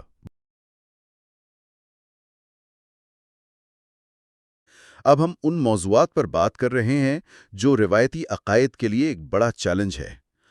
نوٹ: اے آئی سے بنائے گئے اس ویڈیو میں لہجے یا جنس کے حوالے سے معمولی خامیاں ہو سکتی ہیں۔ ہاں، اور اس جائزے میں شامل ہونا واقعی ایک بہت ڈیپلی انٹلیکچوئل تجربہ ہے۔ آج ہم باب 9، 10 اور 11 پر بات کرنے والے ہیں۔ بالکل، یعنی God and Jesus, Satan, position and demons اور گوسٹس اینڈ پولٹرگائسٹس۔ یہ تینوں چیپٹرز اپنے اندر ایسی چیزیں رکھتے ہیں جو سننے والوں کو سوچنے پر مجبور کر دیں گی۔ صحیح، لیکن گفتگو شروع کرنے سے پہلے میں اس تفصیلی جائزہ کا مشن تھوڑا کلیئر کرنا چاہتی ہوں۔ ہاں، یہ بہت ضروری ہے۔ کیونکہ دیکھیں، ہمارا مقصد یہاں کسی بھی مخصوص مذہبی عقائد کی حمایت کرنا نہیں ہے اور نہ ہی مخالفت کرنا ہے۔ ہم صرف ایک بالکل غیر جانبدارانہ یعنی نیوٹرل انداز میں اس کتاب کے تصورات کو ایکسپلور کر رہے ہیں۔ ایگزیکٹلی۔ ہم صرف ان انرجی میکینکس اور ریلیجس آرکیٹائپس کا تجزیہ کر رہے ہیں جو ان سیشنز میں سامنے آئے۔ کسی پر کوئی فیصلہ نہیں تھوپ رہے۔ بالکل۔ تو کہاں سے شروع کریں؟ باب 9 سے؟ ہاں، گاڈ اور جیزس والے کانسیپٹ سے، کیونکہ عام طور پر صدیوں سے ہمارے ذہن میں خدا کا ایک ہی تصور رہا ہے، ایک ایسی ہستی جو آسمان میں کہیں تخت پر بیٹھی ہے، اور یا پھر ایک سزا دینے والے تھوڑے غصے والے کردار کے طور پر جو ہر گناہ کا حساب رکھ رہا ہے۔ روایتی طور پر ہاں، بالکل ایسی ہی تصویر کشی کی گئی ہے۔ لیکن جب ڈولورس کینن نے اپنے سبجیکٹ سے ڈیپ ٹرانس میں پوچھا تو انہوں نے کسی فزیکل ہستی کا ذکر نہیں کیا۔ انہوں نے خدا کو ایک بے لوث محبت کرنے والی توانائی کہا، یعنی ایک لونگ انرجی۔ اور یہاں کتاب میں ایک بہت ہی عجیب اور میں کہوں گا بہت فٹنگ مثال دی گئی ہے۔ وہ ریبار والی مثال؟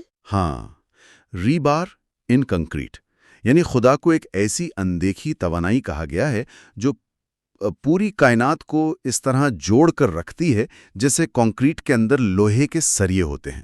یہ مثال واقعی بہت ڈیپ ہے، کیونکہ دیکھیں جب ہم کسی عظیم و شان بلڈنگ کو دیکھتے ہیں تو باہر سے صرف کنکریٹ نظر آتا ہے، صحیح ٹھوس سٹرکچر۔ صحیح ٹھوس لگتا ہے، لیکن اصل میں کنکریٹ کی اپنی کوئی فلیکسیبلٹی نہیں ہوتی۔ اگر دباؤ آئے تو وہ آسانی سے ٹوٹ سکتا ہے۔ اس کو جو چیز بکھرنے سے روکتی ہے، جو اسے اصل اسٹرینتھ دیتی ہے، وہ اس کے اندر چھپا ہوا لوہے کا وہ سٹرکچر ہوتا ہے، وہ ریبار۔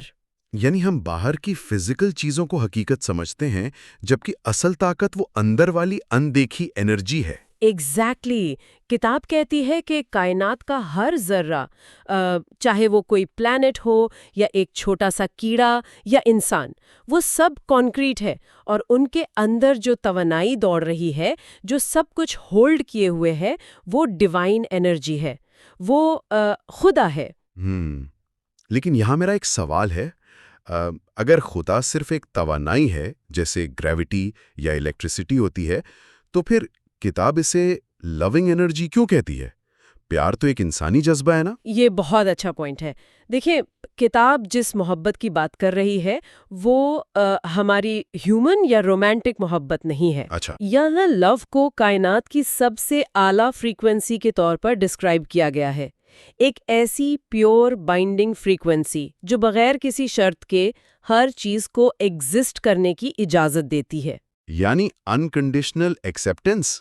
بالکل، اس نظام میں کوئی چیز اس توانائی سے الگ ہے ہی نہیں۔ کتاب کا کانسیپٹ یہ ہے کہ ہر انسانی روح اسی ڈیوائن انرجی کا ایک چھوٹا سا منفرد حصہ ہے۔ واو، یعنی ہم سب اس بڑے انرجی فیلڈ کے چھوٹے چھوٹے سپارکس ہیں۔ ہاں، ہم ہی وہ انرجی ہیں۔ لیکن اگر ہم سب اسی لونگ انرجی کا حصہ ہیں اور کوئی پرسنل شخصیت یا خدا تخت پر نہیں بیٹھا تو پھر جیزس جیسی مخصوص مذہبی ہستیوں کا یہاں کیا کردار رہ جاتا ہے؟ یہ ایک بہت کامن کویسچن ہے جو لوگوں کے ذہن میں آتا ہے اس کانسیپٹ کو سن کر، کیونکہ عام طور پر تو انہیں خدا کا بیٹا یا آخری نبی اس طرح کے رولز میں دیکھا جاتا ہے۔ صحیح، کتاب یہاں ان کا وجود دینے نہیں کرتی بلکہ انہیں ایک اعلیٰ روحانی دنیا کے سفیر کے طور پر پیش کرتی ہے۔ لیکن سب سے فیسینیٹنگ بات ان کی زندگی کا اسپرچول امپرنٹ ہونا ہے۔ امپرنٹ جیسے کوئی ربر سٹیمپ یا تھپا ہوتا ہے۔ ہاں، آپ اسے ایک کاسمک بلو پرنٹ سمجھ سکتے ہیں۔ یہ امپرنٹ کائنات کی میموری میں، جسے اکاشک ریکارڈز کہا جاتا ہے، اس میں ہمیشہ کے لیے محفوظ ہو گیا ہے۔ اکاشک ریکارڈز یعنی وہ یونیورسل ہارڈ ڈرائیو جہاں سب کچھ سٹور ہوتا ہے۔ ایگزیکٹلی۔ کتاب کے مطابق جیزس نے اپنی زندگی اور اپنی قربانی سے کرائسٹ کانشسنس اور بے لوث محبت کی ایک ایسی طاقتور فریکوینسی پیدا کی جو اس کاسمک ہارڈ ڈرائیو میں ہمیشہ کے لیے سیو ہو گئی۔ اچھا، تو اس امپرنٹ کا مطلب عام روحوں کو کیا فائدہ ہوتا ہے؟ وہ تو سیو ہو گئی نا وہاں۔ فائدہ یہ ہے کہ جب دوسری روحیں اپنی ترقی کے سفر میں محبت یا معافی کے اعلیٰ اصولوں کو سمجھنا چاہتی ہیں تو وہ اس امپرنٹ تک رسائی حاصل کر سکتی ہیں۔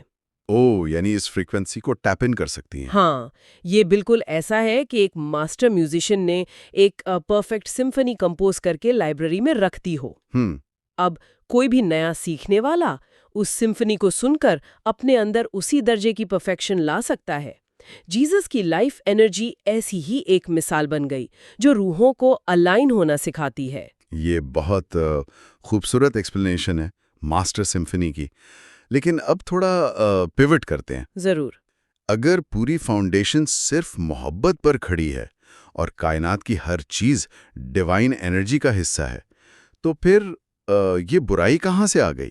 ہاں، یہ ایول کا پرابلم۔ ایگزیکٹلی، اور خاص طور پر شیطان کا تصور، کیونکہ تاریخ میں تو شیطان ایک بہت بڑی اور پاورفل فورس مانا جاتا ہے۔ اور یہی وہ پوائنٹ ہے جہاں روایتی عقائد اور انرجی میکینکس کا سب سے بڑا تصادم ہوتا ہے۔ کتاب کا باب 10 کلیئرلی کہتا ہے کہ کائنات میں شیطان یا ڈیمنز جیسی کوئی انڈیپینڈنٹ حقیقی شخصیت ایگزسٹ ہی نہیں کرتی۔ ویٹ، کوئی فزیکل شیطان نہیں ہے؟ آسمان سے نکالا گیا کوئی مخلوق نہیں؟ نہیں، ایسی کوئی اینٹی نہیں ہے جس کا کام لوگوں کو بھٹکانا ہو۔ تو پھر ایول کیا ہے؟ برائی آتی کہاں سے اگر باہر سے نہیں آتی؟ کتاب اسے مس گائیڈڈ انرجی کہتی ہے، یعنی بھٹکی ہوئی توانائی۔ بھٹکی ہوئی توانائی؟ ہاں، دیکھیں کائنات کی اوریجنل فریکوینسی محبت ہے، لیکن انسانی شعور کے پاس آزاد مرضی ہے، یعنی فری ول۔ صحیح۔ نائی کو خود غرضی، لالچ یا نفرت پر فوکس کرتا ہے تو وہ توانائی بھٹک جاتی ہے۔ یہ بالکل ایسا ہے کہ انرجی خود میں بری نہیں ہے، جیسے آگ ہے۔ ہاں، آگ کھانا بھی پکا سکتی ہے اور گھر بھی جلا سکتی ہے۔ ایگزیکٹلی، انرجی خود نیوٹرل ہے، ہم اسے کس طرف ڈائریکٹ کرتے ہیں وہ میٹر کرتا ہے۔ میں اس پوائنٹ کو سمجھ رہا ہوں، یہ ایسا ہی ہے جیسے پہلے بھی کسی ڈیپ ڈائیو میں ہم نے مثال دی تھی کہ کسی اندھیرے کمرے میں اگر ٹھوکر لگ جائے تو ہم اندھیرے کو دشمن سمجھ بیٹھتے ہیں، بالکل، جبکہ اصل مسئلہ صرف روشنی کی عدم موجودگی اور ہمارا اپنا غلط قدم تھا۔ بہت خوب، ہاں بالکل یہی پوائنٹ ہے۔ لیکن یہاں میرا ایک بڑا پش بیک ہے، اگر برائی صرف ہمارا غلط قدم ہے تو پوزیشن کا کیا؟ پوزیشن، ہاں، یعنی اسیب یا جن کا سایہ۔ ہم نے ایکسورسزمز کی ڈاکیومنٹڈ ہسٹری دیکھی ہے۔ لوگ عجیب آوازوں میں بولتے ہیں، اگر باہر کوئی ڈیمن ایگزسٹ نہیں کرتا تو کسی پر سایہ کیسے ہو جاتا ہے؟ یہ کیا ہے پھر؟ سننے میں بہت عجیب لگ سکتا ہے یہ، لیکن کتاب اس فینومینن کو ٹوٹلی تھاٹ فارمز کے کانسیپٹ سے ایکسپلین کرتی ہے۔ تھاٹ فارمز یعنی سوچ سے بنی ہوئی شکل؟ ہاں، پوزیشن کوئی باہری حملہ نہیں ہے۔ جب کوئی انسان مسلسل نیگیٹو سوچوں میں رہتا ہے، جیسے شدید غصہ، خوف یا نفرت، تو اس کی اپنی لائف فورس انرجی ان سوچوں کو فیول کرتی ہے۔ وقت کے ساتھ ساتھ وہ تھاٹس اتنی ڈینس اور طاقتور ہو جاتی ہیں کہ وہ ایک انڈیپینڈنٹ اینٹیٹی کی شکل اختیار کر لیتی ہیں اس کے اپنے انرجی فیلڈ کے اندر۔ ویٹ، یعنی انسان اپنی ہی نیگیٹو انرجی سے اپنے اندر خود ایک ڈیمن تخلیق کر لیتا ہے۔ ایگزیکٹلی۔ اسے پیرا سائیکالوجی میں تلپا کہتے ہیں۔ تلپا۔ اچھا، ہاں، اور جب وہ تھاٹ فارم اتنا پاورفل ہو جاتا ہے کہ وہ انسان پر حاوی ہونے لگے تو انسان کا کانشیس مائنڈ اسے نیچرلی ایکسیپٹ نہیں کر پاتا۔ وہ ڈر جاتا ہے اور اپنی ذمہ داری اون کرنے کے بجائے نفسیاتی طور پر اسے باہر پروجیکٹ کر دیتا ہے۔ وہ کہتا ہے مجھ پر کسی باہری شیطان نے قبضہ کر لیا ہے، حالانکہ وہ خود اپنی ہی بنائی ہوئی ڈارکنس کا شکار ہوتا ہے۔ بالکل۔ یہ اپنی ڈارک ایموشن سے بھاگنے کا سب سے آسان طریقہ ہے، دوسرے پر الزام لگا دو۔ واو، یہ تو بہت ہی ٹیریفائنگ کانسیپٹ ہے کہ ہم خود بھوت اور شیطان تخلیق کر رہے ہیں۔ اچھا، اگر شیطان انسانی ذہن کا بگاڑ ہے تو پھر ہیل یعنی دوزخ کا کیا سین ہے؟ دوزخ کا کانسیپٹ بھی اس سے ملتا جلتا ہی ہے، کیونکہ میں سوچ رہا تھا کہ دوزخ بھی پھر ایک ذہنی کیفیتی ہوگی۔ بالکل صحیح سوچا۔ مرنے کے بعد جب روح فزیکل باڈی چھوڑتی ہے تو وہ ایک پیور انرجی سٹیٹ میں آ جاتی ہے۔ اس سٹیٹ میں ٹائم اور سپیس ویسا نہیں ہوتا جیسے زمین پر ہے۔ وہاں جو آپ سوچتے ہیں وہ انسٹنٹلی ریالٹی بن جاتا ہے۔ اچھا، تو اب تصور کریں ایک ایسے شخص کا جس نے ساری زندگی اس خوف میں گزاری ہے کہ اسے مرنے کے بعد آگ میں جلنا ہے، یا اس کے اندر شدید گلٹ ہے۔ ہاں، گلٹ ہے۔ تو جیسے ہی وہ مرتا ہے اس کا وہ ڈیپلی انگرینڈ بلیف سسٹم اس پیورلی رسپانسو انرجی فیلڈ کو وارپ کر دیتا ہے۔ اس کا شعور اپنے لیے فزیکلی ویسی ہی جگہ مینیفیسٹ کر لیتا ہے۔ یعنی آگ، ٹارچر، سزا، وہ سب اس روح کو ریئل فیل ہو رہا ہوتا ہے؟ بالکل ریئل، لیکن وہاں کوئی ایکسٹرنل اتھارٹی اسے سزا نہیں دے رہی ہوتی۔ وہ خود اپنے وہم میں پھنسی ہوتی ہے۔ ایگزیکٹلی، اور یہ سیلف کریٹڈ میٹرکس تب تک نہیں ٹوٹتا جب تک وہ روح اس وہم سے بیدار نہیں ہوتی یا محبت کو ایکسیپٹ نہیں کرتی۔ اس ساری باتوں کا نتیجہ یہ نکل رہا ہے کہ وی آر انٹائرلی ریسپانسبل۔ اگر ہم نیگیٹو ہیں تو ڈیمنز بناتے ہیں، خوف زدہ ہیں تو اپنا نجی ہیل کریٹ کرتے ہیں۔ صحیح کہہ رہے ہیں، پرسنل رسپانسبلٹی ہی کور تھیم ہے۔ تو اس فریم ورک کو اگر تھوڑا اور آگے بڑھائیں، جب دوزخ ایک ذہنی حالات ہے تو ان روحوں کا کیا ہوتا ہے جو فزیکل زمین اور روحانی دنیا کے درمیان پھنس جاتی ہیں؟ آپ باب 11 کی بات کر رہے ہیں، گھوسٹس اور پولٹرگیسٹ کی؟ ہاں، ایگزیکٹلی۔ کتاب ان گھوسٹس کی حقیقت کیسے بیان کرتی ہے؟ یہ کس طرح کا پھندہ ہے؟ گھوسٹ کو کتاب میں ارتھ باؤنڈ اسپرٹس کہا گیا ہے، یعنی ایسی روحیں جو زمین کے انرجی فیلڈ سے خود کو ڈیٹیچ نہیں کر پاتی۔ لیکن وجہ کیا ہوتی ہے ان کے یہاں پھنسنے کی؟ ماں وہ آگے بڑھنے کے بجائے زمین پر ہی رکی رہتی ہیں۔ میں نے پہلے ان روحوں کے لیے ایک مثال سنی تھی، جیسے پرانے گراموفون کا اٹکا ہوا ریکارڈ۔ یہ بہت پرفیکٹ انالوجی ہے۔ تو کیا واقعی یہ کسی لوپ میں پھنسے ہوتے ہیں؟ ہاں، زیادہ تر ارتھ باؤنڈ اسپرٹس کو اس بات کا احساس تک نہیں ہوتا کہ ان کی فزیکل باڈی ختم ہو چکی ہے۔ واو، انہیں پتہ ہی نہیں ہوتا؟ بالکل نہیں، وہ اپنے مائنڈ میں اسی اسپیسیفک مومنٹ یا اسی گھر یا اس انسیڈنٹ کو کسی فلم کے لوپ کی طرح بار بار جی رہی ہوتی ہیں۔ تبھی وہ ایک ہی آنگن میں بار بار چلتے ہوئے نظر آتے ہیں لوگوں کو۔ ایگزیکٹلی ان کی فریکوینسی زمین سے اتنی آؤٹ آف سنک ہوتی ہے کہ انہیں زندہ لوگ آسانی سے نظر نہیں آتے، وہ اپنی ایک ایلیوژنری ریالٹی میں ہوتے ہیں۔ اچھا، لیکن یہاں ایک پرابلم ہے۔ کیا؟ اگر بھٹکی ہوئی روحیں گراموفون کے اٹکے ہوئے ریکارڈ کی طرح ہیں جنہیں اپنے ماحول کا ہوش نہیں، تو پھر ان پیرانارمل کیسز کا کیا ہوتا ہے جہاں روحیں فزیکل آبجیکٹس کو پھینکتی ہیں؟ پولٹرگائسٹ کی بات کر رہے ہیں؟ ہاں، پولٹرگائسٹ۔ میں نے کیسز پڑھے ہیں جہاں برتن ہوا میں اڑتے ہیں، دروازے زور سے بند ہوتے ہیں۔ اگر وہ لوپ میں ہیں تو یہ انٹریکشنز کیسے ہو رہے ہیں؟ یہاں کتاب بہت کلیئر ڈسٹنکشن کرتی ہے۔ پولٹرگائسٹ عام گوسٹ سے بالکل مختلف ہوتے ہیں۔ اچھا، کیسے؟ پولٹرگائسٹ ان روحوں کی مینیفیسٹیشنز ہوتی ہیں جو فزیکل باڈی چھوڑنے کے بعد بھی اپنے ارد گرد کے فزیکل ماحول سے فلی اویئر ہوتی ہیں۔ وہ کسی ریکارڈ کی طرح اٹکی ہوئی نہیں ہوتی۔ یعنی انہیں پتا ہے کہ وہ مر چکی ہیں اور ہم زندہ ہیں۔ ہاں، ان میں انٹیلیجنس اور اویئرنیس ہوتی ہے، لیکن ان کا اصل مسئلہ ان کی ایکسٹریم نیگیٹو ایموشنل سٹیٹ ہوتی ہے۔ کس طرح کے ایموشنز ہیں؟ ایکسٹریملی والیٹائل ایموشنز، جیسے شدید غصہ، حسد یا بدلہ لینے کی خواہش۔ لیکن وہ فزیکلی چیزوں کو کیسے متاثر کرتے ہیں؟ ان کے پاس فزیکل ہاتھ تو ہوتے نہیں۔ یہ بہت دلچسپ فزکس ہے۔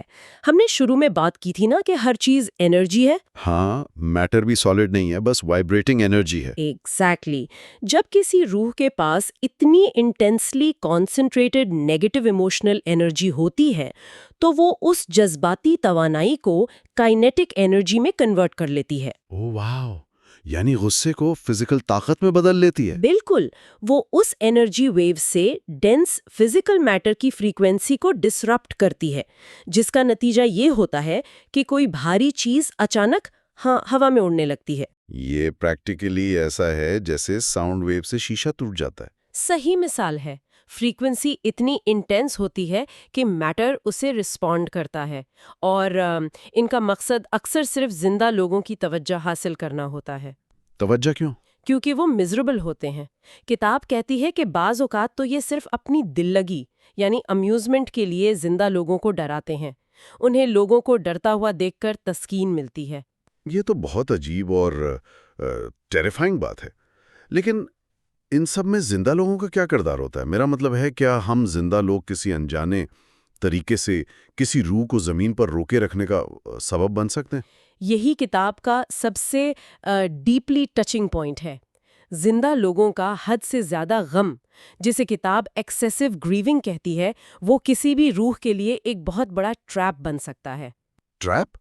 یعنی ہمارا رونا دھونا انہیں پھنسا دیتا ہے؟ ہاں، جب کوئی اپنا گزر جاتا ہے اور ہم مسلسل روتے ہیں، انہیں واپس آنے کی ضد کرتے ہیں، تو ہمارے اس شدید دکھ کی توانائی ان روحوں کو ڈائریکٹلی افیکٹ کرتی ہے۔ اوہ، مطلب ہمارا غم فزیکلی انہیں بند دیتا ہے وہاں؟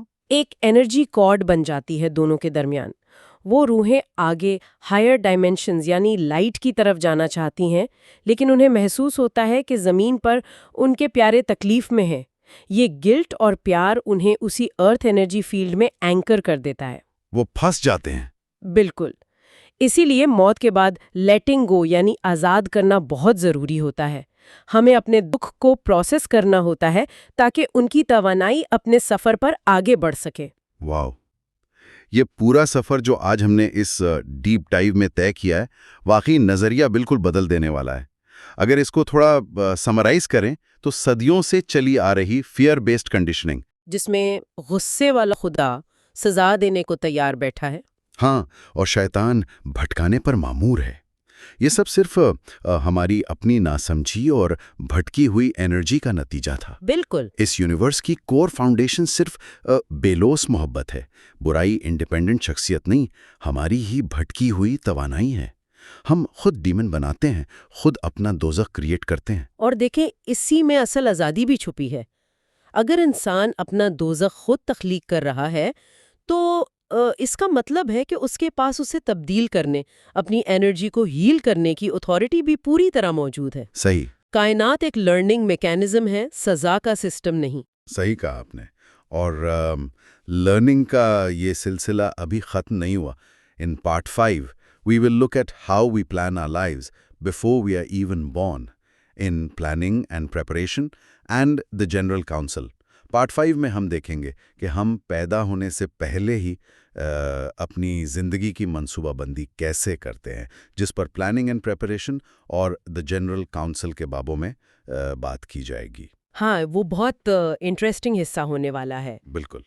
لیکن اس سیشن کو ریپ اپ کرنے سے پہلے سننے والوں کے لیے ایک گہرا سوال چھوڑے جا رہا ہوں۔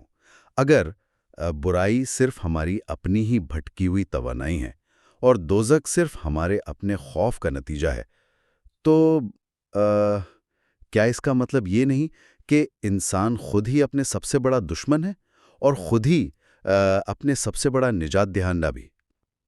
سوچتے رہیے گا۔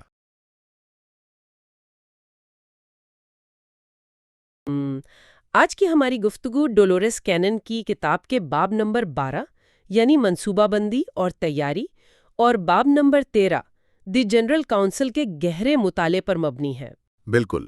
اور سچ کہوں تو آج ہم جن تصورات پر بات کرنے والے ہیں وہ روحانی درجات کے پیچیدہ نظام اور ہماری روحوں کے آپس میں جڑے ہونے کو اتنی گہرائی سے بیان کرتے ہیں کہ انسان کا زندگی کو دیکھنے کا پورا زاویہ ہی بدل جاتا ہے۔ بالکل ایسا ہی ہے۔ مطلب اب تک ہم نے اس سفر میں موت کے بعد کے مراحل پر بات کی تھی، لیکن آج ہم ایک طرح سے ریورس گیئر لگا رہے ہیں۔ ہم یہ جانیں گے کہ پیدائش سے پہلے کیا ہوتا ہے اور کائنات کے اتنے بڑے فیصلوں کی نگرانی کون کرتا ہے۔ جی، آج ہم اس مرحلے کو سمجھنے کی کوشش کریں گے جب کوئی روح دوبارہ زمین پر آنے کا فیصلہ کرتی ہے، یہ پورا پروسیس کیسے کام کرتا ہے، اور دی جنرل کاؤنسل کس طرح پوری انسانیت کی رہنمائی کر رہی ہے۔ اور اسی سے جڑا ہوا میرا وہ سوال ہے جس نے مجھے سب سے زیادہ سوچنے پر مجبور کیا۔ ہم سب کی زندگی میں کبھی نہ کبھی ایسا وقت آتا ہے جب ہم کسی بہت بڑی مشکل یا کسی بیماری کا شکار ہوتے ہیں۔ اس وقت انسان یہی سوچتا ہے کہ میرے ساتھ ہی ایسا کیوں ہوا؟ صحیح۔ انسان خود کو حالات کا شکار سمجھنے لگتا ہے۔ بالکل۔ ہم خود کو ایک وکٹم سمجھنے لگتے ہیں۔ لیکن ڈولورس کینن کے سیشنز کی تفصیلات پڑھ کر ایک ایسا خیال ذہن میں آتا ہے جو واقعی حیران کر دیتا ہے۔ کیا یہ ممکن ہے کہ جن چیزوں کو ہم اپنی بدقسمتی سمجھ کر روتے ہیں وہ دراصل ہماری اپنی ہی منتخب کردہ ہوں؟ دیکھیں، یہ واقعی اس پوری کتاب کا سب سے طاقتور نظریہ ہے، اور کچھ حد تک ہضم کرنے میں مشکل بھی ہے، کیونکہ جب کوئی انسان تکلیف میں ہوتا ہے تو یہ ماننا بہت مشکل ہوتا ہے کہ اس نے یہ تکلیف خود چنی ہے۔ ہاں، یہ تو ہے۔ کوئی جان بوجھ کر تکلیف کیوں چنے گا؟ یہی تو بات ہے۔ لیکن جب ہم پیدائش سے پہلے کے اس مرحلے کو دیکھتے ہیں جسے پلاننگ اینڈ پریپریشن یا منصوبہ بندی کہا گیا ہے، تو تصویر بالکل مختلف نظر آتی ہے۔ ہوتا یہ ہے کہ جب کوئی روح دوبارہ جنم لینے کا فیصلہ کرتی ہے تو وہ بس یوں ہی آنکھیں بند کر کے کسی بھی جسم میں نہیں چلی جاتی۔ یعنی یہ کوئی لاٹری سسٹم نہیں ہے کہ جہاں قرآن نکلا وہاں بھیج دیا گیا؟ ذرا بھی نہیں۔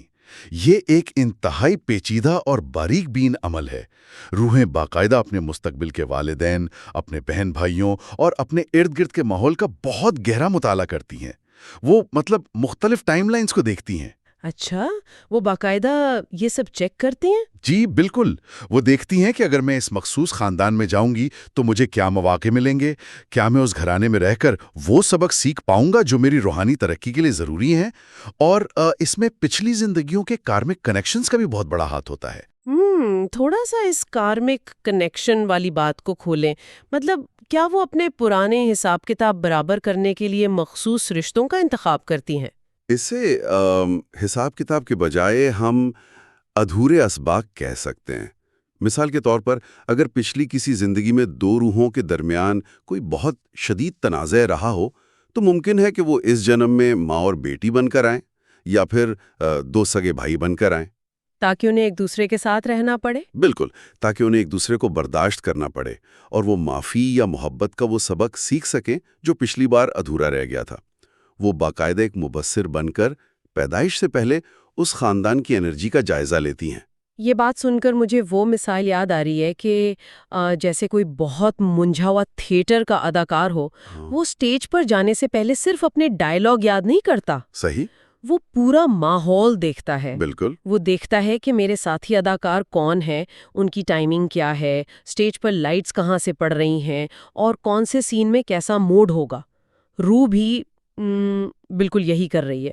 یہ بہت ہی زبردست تمثیل دی آپ نے۔ وہ باقاعدہ ساتھی اداکاروں کا مزاج پڑھتی ہیں۔ لیکن رکیے، یہاں میرا دماغ ایک چیز کو قبول نہیں کر پا رہا۔ اگر یہ مان لیا جائے کہ میرے پاس زمین پر آنے سے پہلے ایک پورا مینیو کارڈ تھا اور میں خود اپنی زندگی چن سکتی تھی، تو پھر کوئی بھی انسان جان بوجھ کر غربت، بیماری یا کسی ٹراما کا انتخاب کیوں کرے گا؟ یہ تو کوئی منطقی بات نہیں لگتی۔ یہ سوال بہت فطری ہے۔ ہر اس شخص کے ذہن میں آتا ہے جو اس نظریے کو پہلی بار سنتا ہے، لیکن ہمیں یہاں اپنا زاویہ بدلنا ہوگا۔ ہم زندگی کو ایک مادی اور انسانی نظر سے دیکھ رہے ہیں۔ تو پھر روح کے زاویے سے یہ سب کیسا نظر آتا ہے؟ روح کے نقطہ نظر سے زمین کوئی چھٹیاں منانے کی جگہ یا کوئی ریزورٹ نہیں ہے۔ روح کے لیے زمین ایک سکول ہے، اور وہ بھی ایک بہت سخت قسم کا سکول۔ تو کیا ایک آسان زندگی کا مطلب یہ ہے کہ ہم اس اسکول میں کچھ نہیں سیکھ رہے؟ کچھ حد تک ایسا ہی ہے۔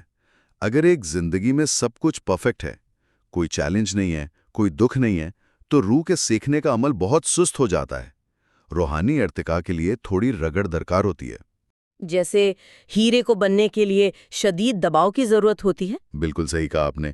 اسی طرح روحیں جان بوجھ کر مشکل حالات جیسے کوئی پیچیدہ رشتہ، جسمانی معذوری یا کوئی بڑا نقصان منتخب کرتی ہیں تاکہ وہ ہمدردی یا صبر کی گہرائیوں کو تیزی سے پا سکیں۔ ایک مشکل زندگی دراصل روحانی ارتقاء کا فاسٹ ٹریک ہے۔ واہ، یہ تو واقعی ایک پیراڈائم شفٹ ہے۔ مطلب جسے ہم ایک سانحہ یا ٹریجڈی سمجھتے ہیں، وہ روح کے لیول پر ایک ماسٹر کلاس ہو سکتی ہے۔ یعنی یہ تکالیف رائگاں نہیں جاتی۔ بالکل بھی نہیں۔ جو سبق ایک پرسکون زندگی میں شاید 100 جنموں میں سمجھ آئے، وہ ایک تکلیف دہ اور چیلنجنگ زندگی میں ایک ہی بار میں سیکھا جا سکتا ہے۔ ان تکلیف دہ تجربات کا اصل مقصد دراصل خود شناسی حاصل کرنا ہے۔ اچھا، اس منصوبہ بندی کے حوالے سے ایک اور چیز جو ذرائع میں بہت حیران کن لگی، وہ روح کے جسم میں داخل ہونے کا وقت۔ عام طور پر یہی سمجھا جاتا ہے کہ جب حمل ٹھہرتا ہے تبھی روح آ جاتی ہے، لیکن یہاں میکینکس کچھ اور ہی بتائے گئے ہیں۔ ہاں، یہ ایک بہت ہی لچکدار عمل ہے۔ ہر روح اپنی ضرورت اور اسباق کے حساب سے جسم میں داخل ہونے کا وقت خود طے کرتی ہے۔ تو کیا کچھ روحیں پیدائش کے بعد بھی آتی ہیں؟ جی بالکل۔ کچھ روحیں واقعی شروع میں ہی جنین میں داخل ہو جاتی ہیں، خاص طور پر اگر انہیں جسم کی تشکیل کے عمل سے کچھ سیکھنا ہو۔ لیکن بہت سی روحیں صرف پیدائش کے وقت یا پیدائش کے فوراً بعد جسم میں پوری طرح آتی ہیں۔ تو اس دوران وہ کہاں ہوتی ہیں؟ میرا مطلب ہے جب تک وہ جسم میں نہیں آتی۔ اس دوران وہ بس ارد گرد موجود رہتی ہیں، ایک طرح سے حالات کا جائزہ لیتی رہتی ہیں۔ یہ سارا عمل اتنا میکینیکل نہیں ہے جتنا ہم بائیولوجی کی کلاس میں پڑھتے ہیں۔ یہ خالصتاً انرجی اور شعور کا کھیل ہے۔ صحیح۔ اب ذرا اس تصور کو تھوڑا زوم آؤٹ کرتے ہیں۔ زمین پر اس وقت اربوں انسان موجود ہیں۔ اگر اربوں روحیں اپنی اپنی زندگیوں کی اتنی باریک منصوبہ بندی کر رہی ہیں اور اپنے کارمک سائیکلز چلا رہی ہیں، بالکل، تو یہ سارا نظام آپس میں ٹکراتا کیوں نہیں ہے؟ اتنی بڑی ٹریفک کو کنٹرول کون کر رہا ہے؟ کیونکہ یہ تو پورا ایک کیوس بن جانا چاہیے۔ یہی تو وہ زبردست سوال ہے جس کا جواب ہمیں دی جنرل کاؤنسل کے تصور کی طرف لے جاتا ہے۔ کائنات کے اس عظیم اور پیچیدہ ڈرامے کو تصادم سے بچانے کے لیے ایک باقاعدہ نگرانی کا نظام موجود ہے۔ دی جنرل کاؤنسل، یہ نام سن کر تو ایسا لگتا ہے جیسے کسی کارپوریٹ بورڈ روم کی بات ہو رہی ہو۔ بالکل ایسا ہی لگتا ہے۔ جب ہم کاؤنسل کا لفظ استعمال کرتے ہیں تو عموماً ذہن میں ایک بڑی سی میز اور سوٹ پہنے ہوئے کچھ سنجیدہ لوگوں کا تصور ابھرتا ہے، لیکن ڈیلورس کینن کے سیشنز میں اس کاؤنسل کا جو ماحول بیان کیا گیا ہے وہ کسی سائی فائی فلم سے بھی زیادہ شاندار اور ایتھیریل ہے۔ اس منظر کی جو تفصیلات کتاب میں ہے وہ واقعی کمال ہے۔ میں پڑھ رہی تھی تو مجھے لگا جیسے میں کوئی خواب دیکھ رہی ہوں، یعنی ایک بہت بڑا ایمفی تھیٹر ہے اور وہاں کی انرجی کا رنگ گہرا بنفشی یا ڈیپ وائلٹ ہے۔ جی، وہ ایک اعلیٰ روحانی درجے پر منعقد ہوتا ہے۔ وہاں کا ماحول انتہائی پرشکوہ ہے۔ سنہرے ستونوں اور پردوں کا ذکر ہے کتاب میں، لیکن سب سے عجیب اور دلچسپ چیز وہاں بیٹھے ہوئے ممبران ہیں۔ ہاں، ان کی کوئی انسانی شکل نہیں ہے نا؟ وہ جسمانی وجود سے بالکل آزاد ہیں۔ بالکل، وہ مادی جسم کی قید سے بہت آگے نکل چکے ہیں۔ کاؤنسل کے ممبران سفید روشنی کے چمکتے ہوئے کروں یا سفیئرز کی شکل میں نظر آتے ہیں۔ روشنی کے کرے، محض توانائی کا روپ، یہ تو بہت ہی پر اسرار اور خوبصورت ہے۔ اور مزے کی بات یہ ہے کہ ان روشنی کے کروں سے مختلف رنگوں کی شعائیں نکل رہی ہوتی ہیں۔ یہ رنگ محض کوئی سجاوٹ نہیں ہے، بلکہ یہ ان اعلیٰ ہستیوں کی روحانی ترقی، ان کے علم اور ان کے موڈ کی عکاسی کرتے ہیں۔ یعنی جو ہستی جتنی زیادہ ارتقاء یافتہ ہوگی، اس کا رنگ اور اس کی وائبریشن اتنی ہی مختلف ہوگی۔ یہ سن کر احساس ہوتا ہے کہ شعور صرف جسم کا محتاج نہیں ہے۔ جی بالکل۔ لیکن ایک منٹ، مجھے اس کاؤنسل کے کام کرنے کے طریقے پر تھوڑی الجھن ہے۔ اگر یہ ہستیاں اتنی بلندی پر ہیں اور ان کا کوئی مادی جسم نہیں ہے، محض روشنی اور انرجی کی شکل میں ہے، تو یہ زمین پر ہونے والے ٹھوس مادی واقعات کو کیسے ہینڈل کرتی ہیں؟ میں سمجھاتا ہوں، آپ کا مطلب ہے کہ وہ دنیاوی معاملات میں کیسے مداخلت کرتے ہیں؟ ہاں، کیا یہ کٹھ پتلیوں کی طرح ہماری ڈوریاں ہلا رہی ہیں کیونکہ ان کے پاس تو جسم ہی نہیں ہے؟ نہیں، اور یہی ان کے کام کرنے کی اصل خوبصورتی ہے۔ دیکھیں، کونسل کا کام انفرادی لوگوں کی مائکرو مینجمنٹ ہرگز نہیں ہے۔ وہ ہر انسان کی روزمرہ کی زندگی میں دخل اندازی نہیں کرتے۔ تو پھر وہ کیا کرتے ہیں؟ ان کا کام بڑے کائناتی پیٹرنز، تہذیبوں کے ارتقاء اور انسانیت کی مجموعی سمت کو دیکھنا ہے۔ وہ زمین پر بڑے واقعات کی نگرانی کرتے ہیں۔ وہ معاملات کو کنٹرول کرنے کے بجائے حالات میں زمین پر موجود توانائی کے پیٹرنز میں ہلکی سی تبدیلی کرتے ہیں۔ ہلکی سی تبدیلی؟ مطلب جسے ہم انگریزی میں نج کہتے ہیں۔ یہ نج دینے کا عمل کیسے کام کرتا ہے؟ کوئی مثال دے کر سمجھائیں۔ فرض کریں کہ انسانیت کو کسی نئی ٹیکنالوجی کی ضرورت ہے یا دنیا میں کوئی بہت بڑی سائنسی دریافت ہونی ہے۔ کونسل کسی سائنسدان کے دماغ میں زبردستی کوئی فارمولہ نہیں ڈالے گی۔ تو پھر وہ اس سائنسدان تک وہ آئیڈیا کیسے پہنچائیں گے؟ وہ حالات کو اس طرح ترتیب دیں گے کہ وہ سائنسدان کسی دن مایوس ہو کر کسی کافی شاپ میں جائے، وہاں اس کے ہاتھ سے اس کے نوٹس گر جائیں، اور جو شخص ان نوٹس کو اٹھانے میں مدد کرے وہ اتفاقاً ایک ایسا ریسرچر ہو جس کے پاس اس فارمولے کا باقی آدھا حصہ ہو۔ واہ! تو یہ جو ہم آہنگی یا سنکرونسٹی ہے، یہ دراصل وہ ہلکا سا اشارہ ہے۔ اس میں تو ان کی کوئی زیادہ توانائی بھی خرچ نہیں ہوتی ہوگی۔ بالکل، اس عمل میں کونسل کی کوئی بہت زیادہ انرجی خرچ نہیں ہوتی، لیکن پوری دنیا کی تاریخ بدل جاتی ہے۔ وہ زبردستی نہیں کرتے، بس شطرنج کے مہروں کی پوزیشن ایسی کر دیتے ہیں کہ اگلی چال خود بخود وہیں جائے جہاں اسے جانا چاہیے۔ یہ تو بہت ہی زبردست طریقہ ہے۔ اور جہاں تک انفرادی انسانوں کا تعلق ہے، ان کے معاملات کو کون دیکھتا ہے؟ کیونکہ ہم نے پڑھا ہے کہ ہر انسان کے اپنے مخصوص گائیڈز ہوتے ہیں۔ جی، انفرادی معاملات کے لیے ہر شخص کے ساتھ اس کے مخصوص گائیڈز ہوتے ہیں جو ہر وقت اس کے ساتھ رہتے ہیں۔ ہم انہیں فیلڈ ایجنٹس کہہ سکتے ہیں۔ تو کیا یہ گائیڈز کونسل کو رپورٹ کرتے ہیں؟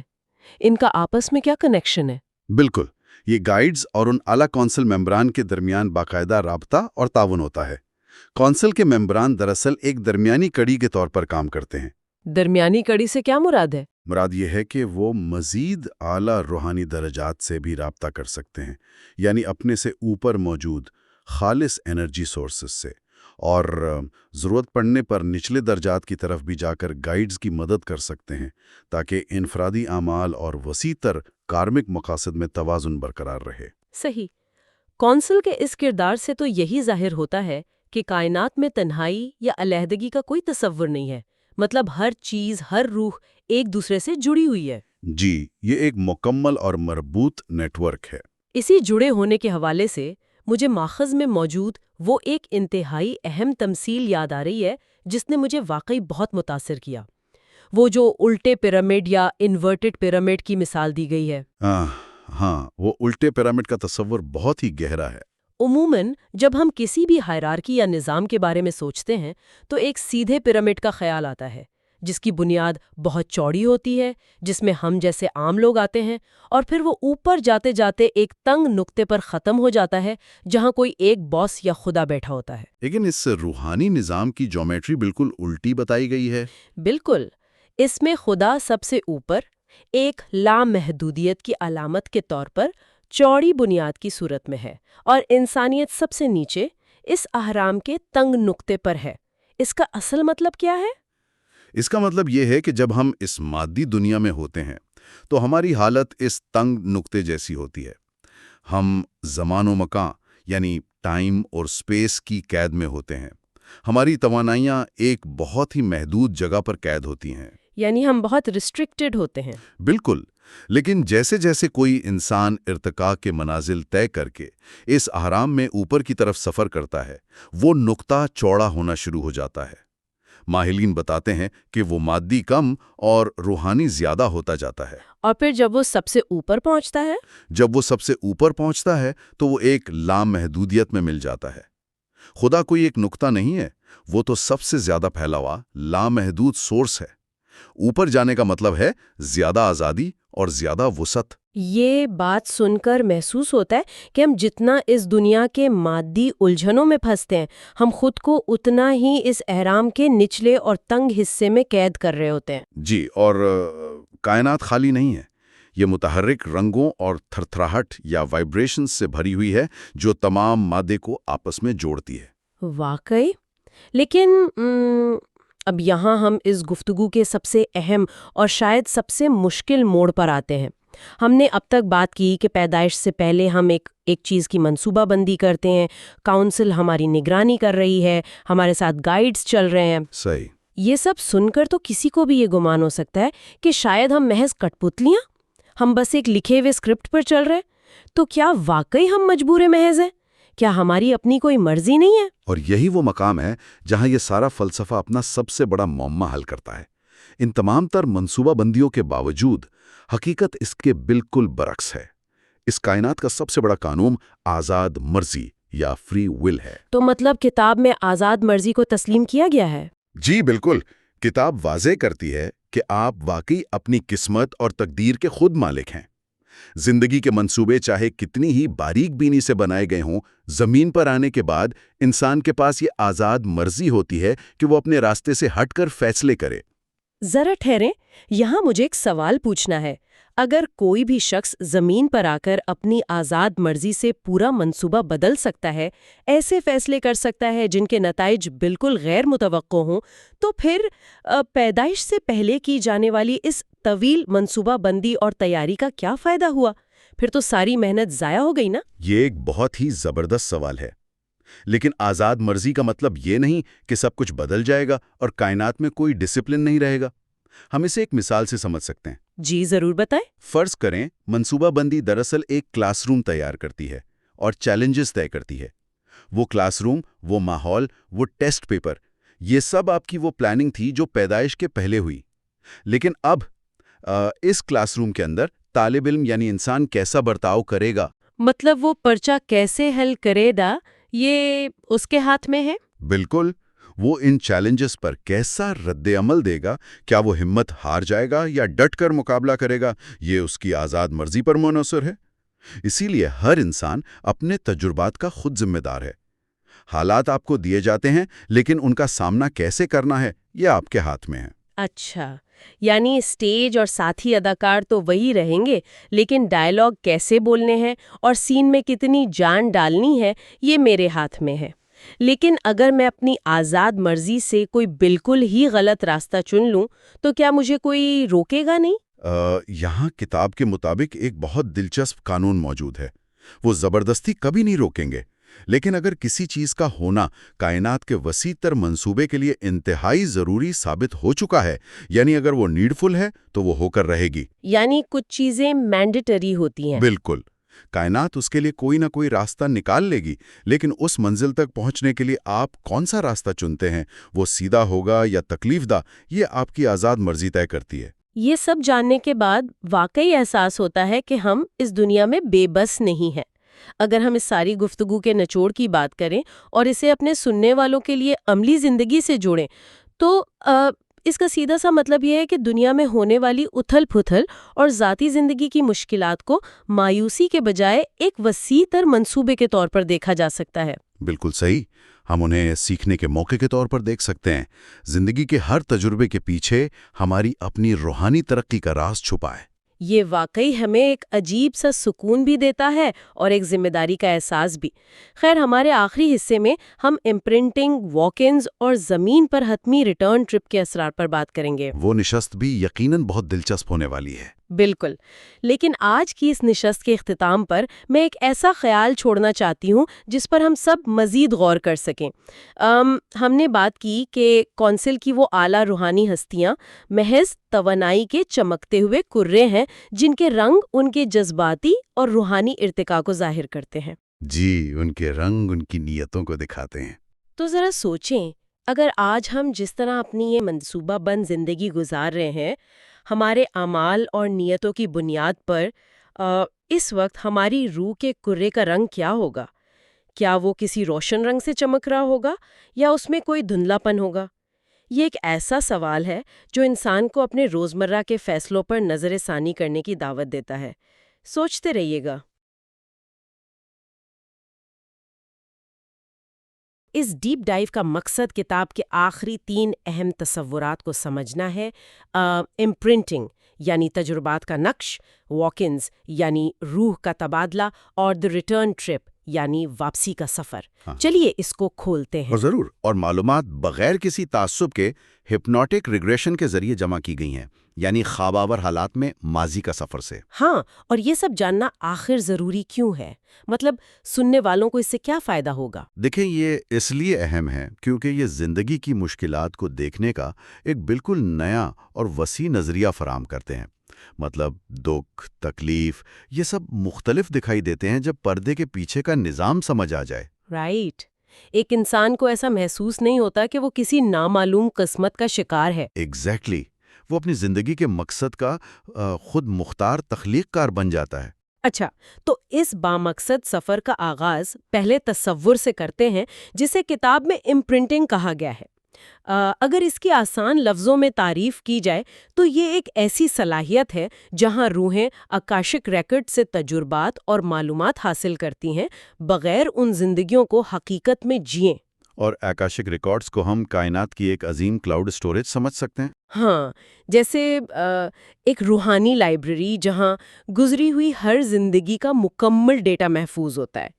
یعنی ایک روح نے کبھی زمین پر جنم نہیں لیا، لیکن وہ اس لائبریری میں جا کر کسی اور کی گزری ہوئی زندگی کی یادیں اپنے اندر نقش کر لیتی ہے۔ بالکل ایسے جیسے اس نے خود وہ زندگی گزاری ہو۔ لیکن یہ سننے میں واقعی عجیب لگتا ہے۔ مطلب کسی نئی روح کو کسی اور کی یادیں ادھار لینے کی کیا ضرورت پیش آتی ہے؟ ضرورت اس لیے پیش آتی ہے کیونکہ زمین کا ماحول کسی بھی نئی آنے والی روح کے لیے بے حد شدید ہوتا ہے، بھاری اور سخت۔ تصور کریں کہ ایک روح جو ہمیشہ ایک پرسکون، بے وزن حالت میں رہی ہو، جہاں سوچتے ہی ہر چیز وجود میں آ جاتی ہے، رائٹ، وہ اچانک اس جسمانی دنیا میں آ جائے جہاں وقت آہستہ چلتا ہے، کشش ثقل یعنی گریوٹی ہے، اور جہاں بھوک اور درد جیسے احساسات ہیں۔ اوہ واو! تو اس نئے روح کے لیے یہ بالکل ایک نئے اور خوفناک سیارے پر اترنے جیسا ہوگا۔ ایگزیکٹلی، ایسے میں امپرنٹنگ ایک ریفرنس پوائنٹ کا کام کرتا ہے، ایک حوالے کا نقطہ۔ اچھا، یہ ادھار لیے گئے تجربات اس روح کو زمین کے رسوم و رواج اور انسانی جذبات کو سمجھنے میں مدد دیتے ہیں۔ تو اگر یہ ریفرنس پوائنٹ نہ ہو تو کیا ہوگا؟ اگر یہ نہ ہو تو ایک نئی روح زمین پر آتے ہی بالکل گمراہ اور خوفزدہ محسوس کرے گی۔ اسے سمجھ ہی نہیں آئے گا کہ رونا کیا ہوتا ہے یا خوشی کا اظہار کیسے کیا جاتا ہے۔ یہ واقعی دلچسپ ہے۔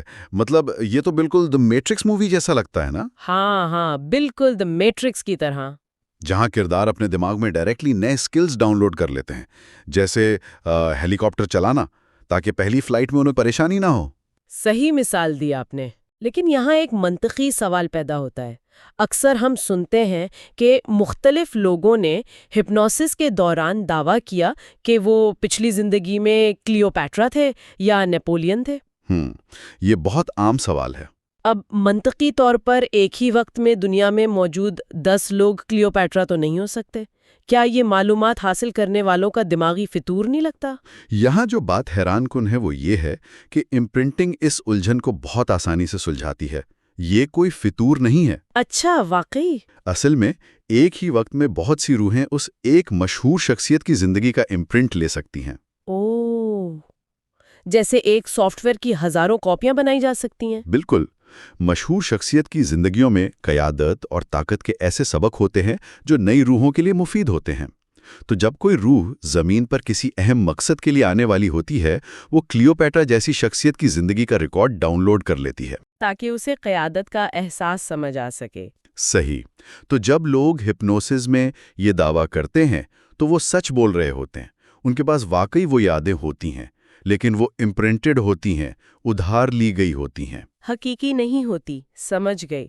لیکن اگر کوئی بھی ادھار کے تجربات لے سکتا ہے تو پھر فزیکل جسم میں اصلی زندگی جینے کی کیا ضرورت ہے؟ یہی تو اہم پوائنٹ ہے۔ مطلب اگر سارا ڈیٹا لائبریری میں ہے تو وہیں بیٹھ کے زندگیاں کیوں نہیں ڈاؤن لوڈ کر لی جاتی؟ اس بھاری دنیا میں آ کر دکھ تکلیف اٹھانے کا مقصد ہی کیا رہ جاتا ہے؟ یہاں جو بات حیران کن ہے وہ یہ ہے کہ امپرنٹ صرف مدد کے لیے ہیں۔ یہ حقیقی زندگیوں کے تجربات کا متبادل نہیں ہو سکتے۔ متبادل نہیں ہو سکتے؟ نہیں، اصل سیکھ یعنی لرننگ حقیقی تجربات سے ہی آتی ہے۔ اسے ایسے سمجھیں کہ اگر کوئی شخص تیراکی کے بارے میں ایک بہترین کتاب پڑھ لے، ہاں، اسے سارے اصول معلوم ہو جائے، بالکل اسے پتا ہو کہ ہاتھ پاؤں کیسے ہلانے ہیں، لیکن جب تک وہ حقیقت میں ٹھنڈے پانی میں چھلانگ نہیں لگاتا، تب تک وہ اصل تیراک نہیں بنتا۔ صحیح، جب تک پانی کا دباؤ اس کی سانس کو نہیں روکتا، تب تک وہ کتابی معلومات بیکار ہیں۔ جسمانی تجربے میں زمین آسمان کا فرق ہے۔ تو امپرنٹس ایک روح کو زمین پر آنے کے خوف سے بچا سکتے ہیں، لیکن منزل تک پہنچنے کے لیے چلنا خود پڑتا ہے۔ ایگزیکٹلی۔ جسمانی دنیا کی اہمیت اس کے جذبات کی گہرائی میں ہے۔ جو دکھ اور پیار یہاں محسوس ہوتا ہے وہ کسی ریکارڈ میں نہیں ملتا۔ بہترین۔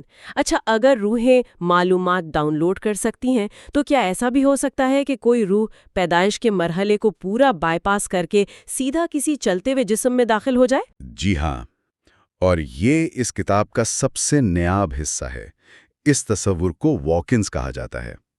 واکنز عام طور پر ان ریئر واقعات میں ہوتے ہیں جہاں ایک روح کسی مخصوص مقصد کی تکمیل کے لیے ایک زندہ جسم میں داخل ہوتی ہے۔ ایک اڈلٹ جسم میں؟ بالکل، تیار اور جوان جسم میں۔ یہ تب ہوتا ہے جب پہلی روح زندگی کی مشکلات کا سامنا نہیں کر پاتی۔ اچھا، یعنی جب اس پر کارمک بوجھ اتنا بڑھ جاتا ہے کہ وہ واپس جانا چاہتی ہے۔ صحیح کہا۔ تو ایسے میں دونوں روحوں کے درمیان ایک روحانی معاہدہ یا ایگریمنٹ ہوتا ہے۔ تو کیا روحانی دنیا میں اس پر کوئی تنقید نہیں ہوتی کہ پہلی روح ہار مان رہی ہے؟ نہیں، بالکل نہیں۔ وہاں اسے ہار ماننا نہیں کہا جاتا۔ وہاں کوئی سزا یا ناراضگی نہیں ہوتی۔ اگر روح واپس جانا چاہتی ہے تو محبت کے ساتھ اجازت مل جاتی ہے۔ لیکن چونکہ ایک صحت مند جسم کو ضائع کرنا مناسب نہیں سمجھا جاتا، اس لیے نئی آنے والی روح اس جسم کو سنبھالنے کی پیشکش کرتی ہے۔ اور نئی روح پچھلی روح کے رشتوں کو نبھانے کی ذمہ داری بھی لیتی ہے۔ ہاں، ادھورے کرما کو پورا کرتی ہے۔ یہاں بات واقعی بہت دلچسپ ہو جاتی ہے۔ مطلب یہ تو بالکل ایسا ہے جیسے کوئی چلتی ہوئی گاڑی میں ڈرائیور کی سیٹ بدل لے۔ اچھی مثال ہے۔ لیکن دماغ ان دو مختلف یادوں کو کیسے برداشت کرتا ہے؟ پرانی روح کے دکھ اور نئی روح کے مقاصد کا تصادم نہیں ہوتا؟ یہ تصادم سچ میں شدید ہو سکتا ہے۔ اسی لیے یہ عمل عام طور پر بحران یا کرائسس کے وقت ہوتا ہے۔ جیسے کوئی بڑا ایکسیڈنٹ یا کوما کی حالت۔ بالکل، اس وقت جسم اور روح کا کنیکشن کمزور ہوتا ہے۔ اور جہاں تک یادوں کی بات ہے تو نئی آنے والی روح زیادہ تر ہائیلی ایوالوڈ ہوتی ہے، بہت ترقی یافتہ۔ تو وہ اس پیچیدگی کو سنبھال لیتی ہے۔ ہاں، وہ پرانی یادوں کو ایک فائلنگ کیبنٹ کی طرح رکھتی ہے۔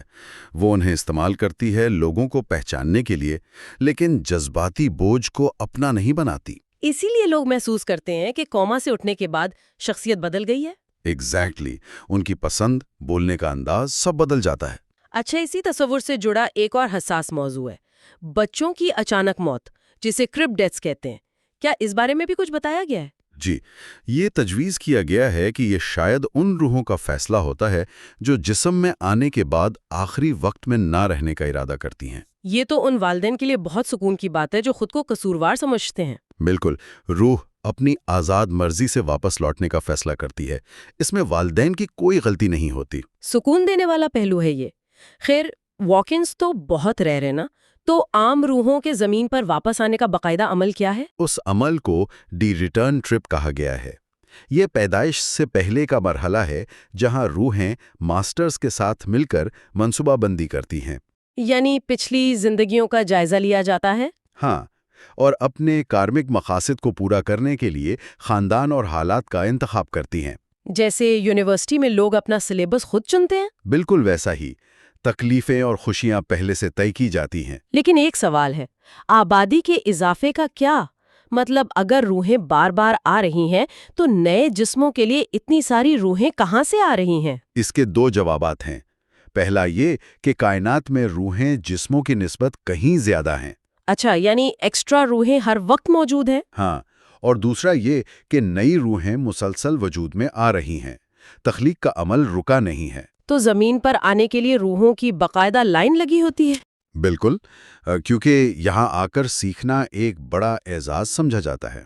اور اس کی قیمت پیدائش کے تجربے سے ادا ہوتی ہے، ماں کے پیٹ کی تنگی اور پھر دنیا میں آتے ہی روحانی دنیا کی یادوں کا بھول جانا۔ ہاں، جسے ویل آف فرگیٹفulness کہتے ہیں۔ جیسے امتحان کے کمرے میں جاتے ہی یادداشت مٹا دی جائے تاکہ اصلی امتحان ہو سکے۔ تو اس سب کا مطلب کیا ہے؟ اس بھولنے کا آخر فائدہ کیا ہے؟ اگر ہم اسے بڑی تصویر سے جوڑ کر دیکھیں تو اگر سب کچھ یاد رہے تو آزمائش باقی نہیں رہتی۔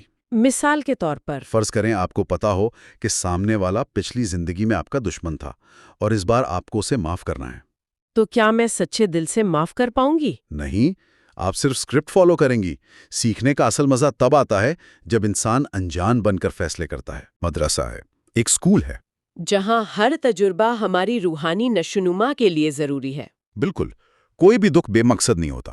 اور یہ یاد رکھنا ضروری ہے کہ یہ معلومات بے لاگ ہپنوٹک ریگریشن سے سامنے آئی ہیں۔ ہاں، مصنف کا اپنا کوئی تعصب شامل نہیں ہے۔ تو اس کتاب کا سب سے طاقتور پیغام یہی ہے کہ ہر انسان اپنی قسمت کا خود مالک ہے۔ صحیح کا۔ اور موت دراصل کوئی خوفناک انجام نہیں بلکہ اپنے اصل گھر واپسی کا نام ہے۔ ایک تھکا دینے والے سفر کے بعد گھر لوٹنے کا سکون۔